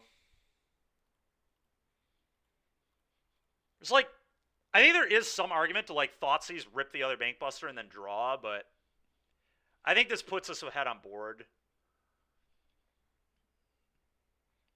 Yeah, I hope they don't have Fatal Push, exactly. Fatal Push here would be pretty annoying. But I guess we have Kroxa, so like if they're using the push now, they don't have it later. Okay, I think they missed a land. Yep, they did. Okay. Oh, that was a hell of a draw. I think I'm just... I don't want Swamp, I'll tell you that much. Is it just Kroxa Swamp? It might just be Kroxa Swamp.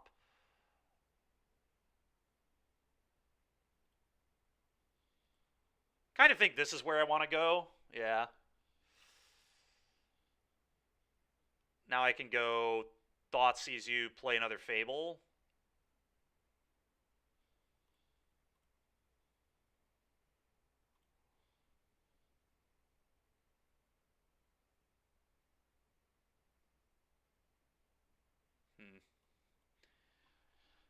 I think I'm... Man. I think I'm going to take the bank, honestly.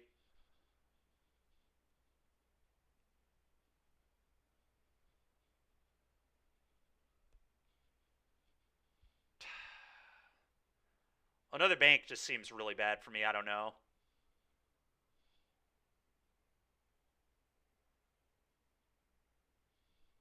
I certainly don't care about these. I don't care about this. I mean, it's between these two, but I think this just being Ancestral Recall plus body is just too much. It's just too many cards. I'm not confident either, but I think this is just too much. I really do.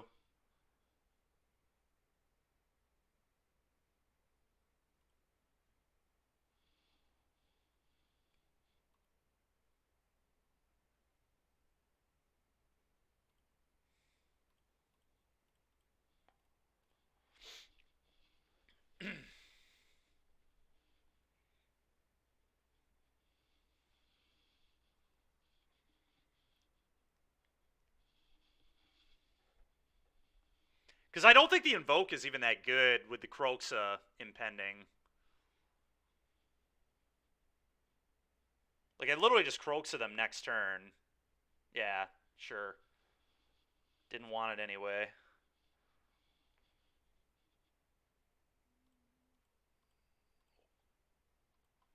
Okay, I'm going to discard both these.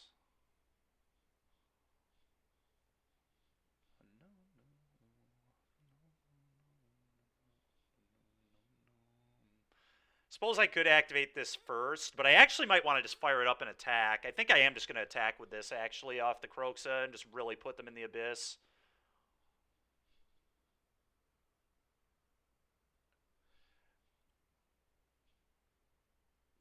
Well, it's only 4 mana draw the first turn, then it's 2 mana every other turn, and then it eventually becomes a 4/4 I have to beat too. But I get what you're saying. Oh man, that go blank is going to be nasty. Not this turn, but next turn that is insane. Yeah, dude, I don't think Invoke does shit here, actually, to be honest. Like, if they Invoke, I think they lose. If they just, like, cast Invoke, I think the game's probably over. I've already played my Takenuma. It doesn't really matter what's in the yard still. Oh, you know what? I actually... Yeah, it doesn't really matter. Okay. Yeah, Croaks' gas. Really good in this metagame.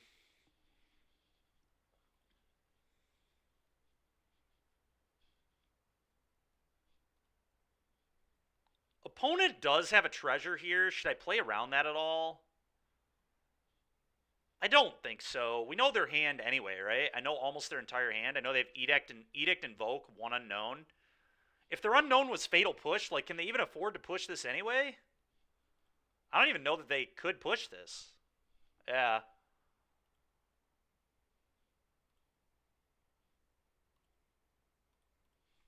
All right. 6. Go.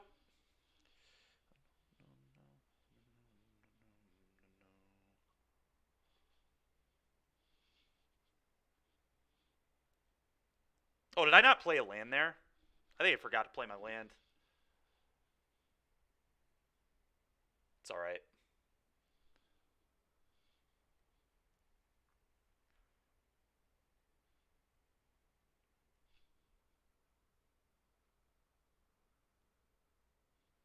Yeah, dude, Black-Red is insane, man. It's just so good.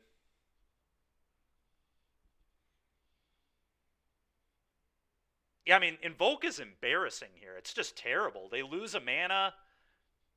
They, like, kill a Fable that hasn't flipped in a token. It's just embarrassing. Mac, I'm going to hop off pretty soon. I might, like, enter a league.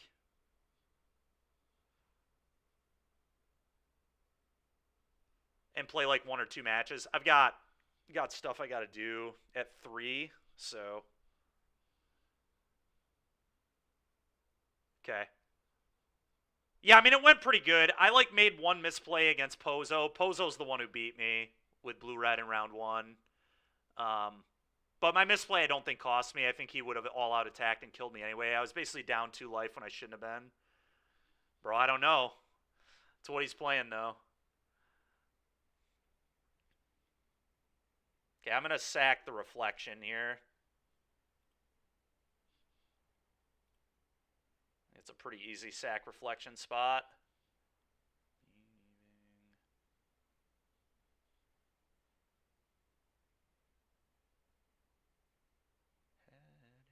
All right, well, we're about to hellbend the shit out of this guy.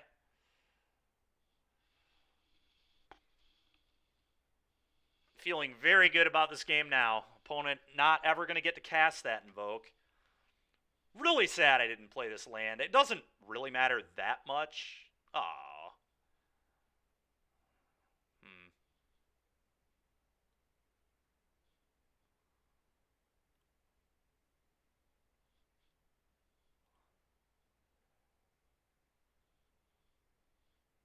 Definitely matters. I guess I just go blank my opponent.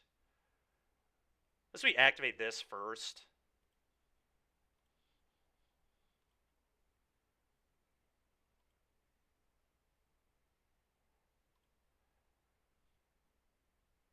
God, I got so punished.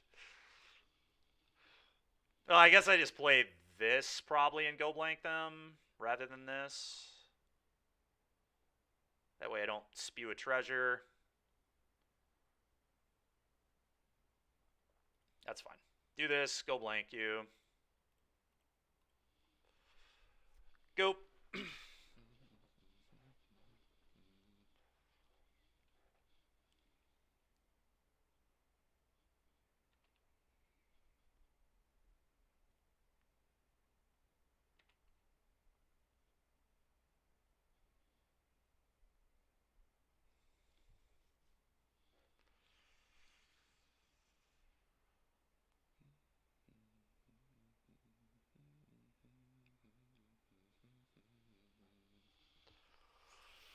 Oh, it's a scary spot, honestly. They have a lot of top decks that could get me here. I guess they did have a field the whole time, didn't they? So maybe this was all okay to not play this, because this is definitely a better man land than Mutavault. Bro, you gotta be fucking kidding me. Alright, well, we still could lose. Frustrating. It's the perfect draw there almost. Probably even better than Aklazot's in this spot, to be honest. Hopefully we can find an answer to it. Alright, never mind. We did it. Now I get to Croaks of them here, too?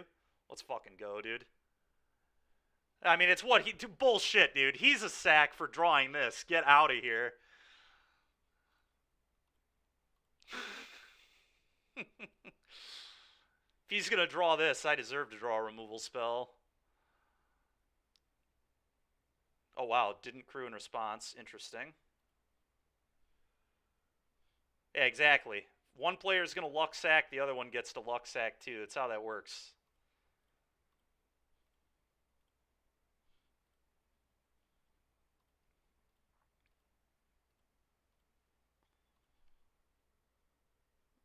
So you did sack them. Thanks. All right, fine. You're right.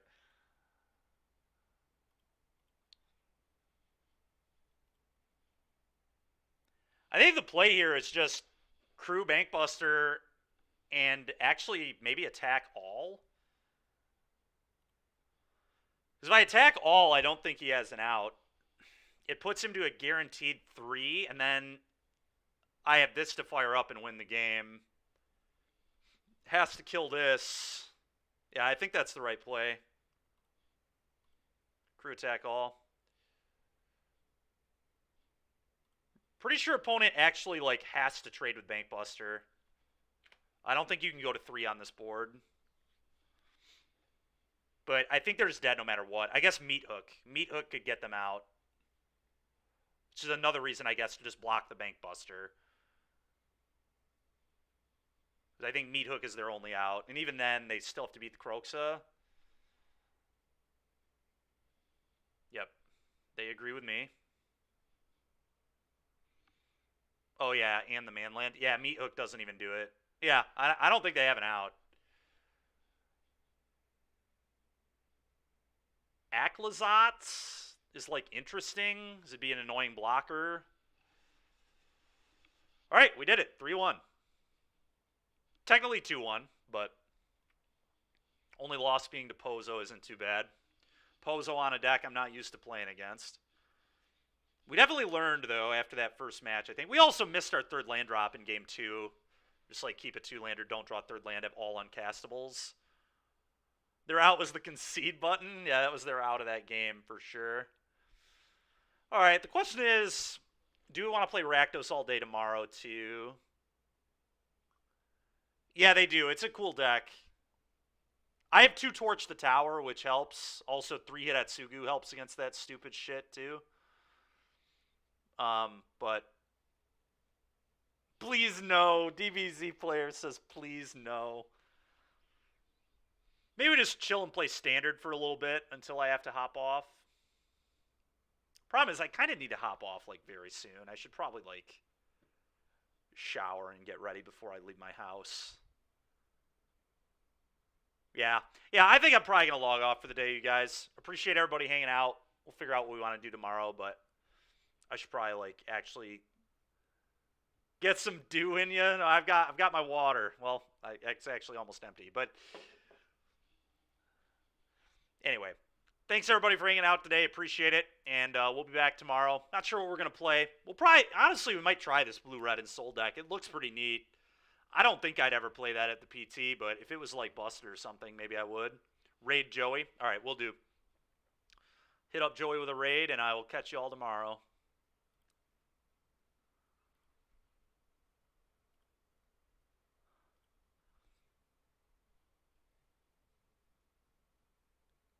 Let's see here. Stream manager, raid.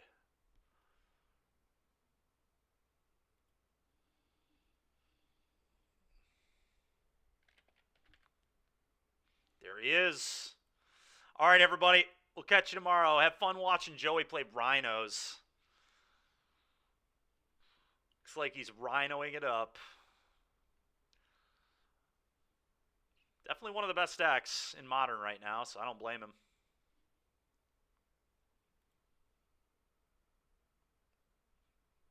All right. We'll catch you all tomorrow.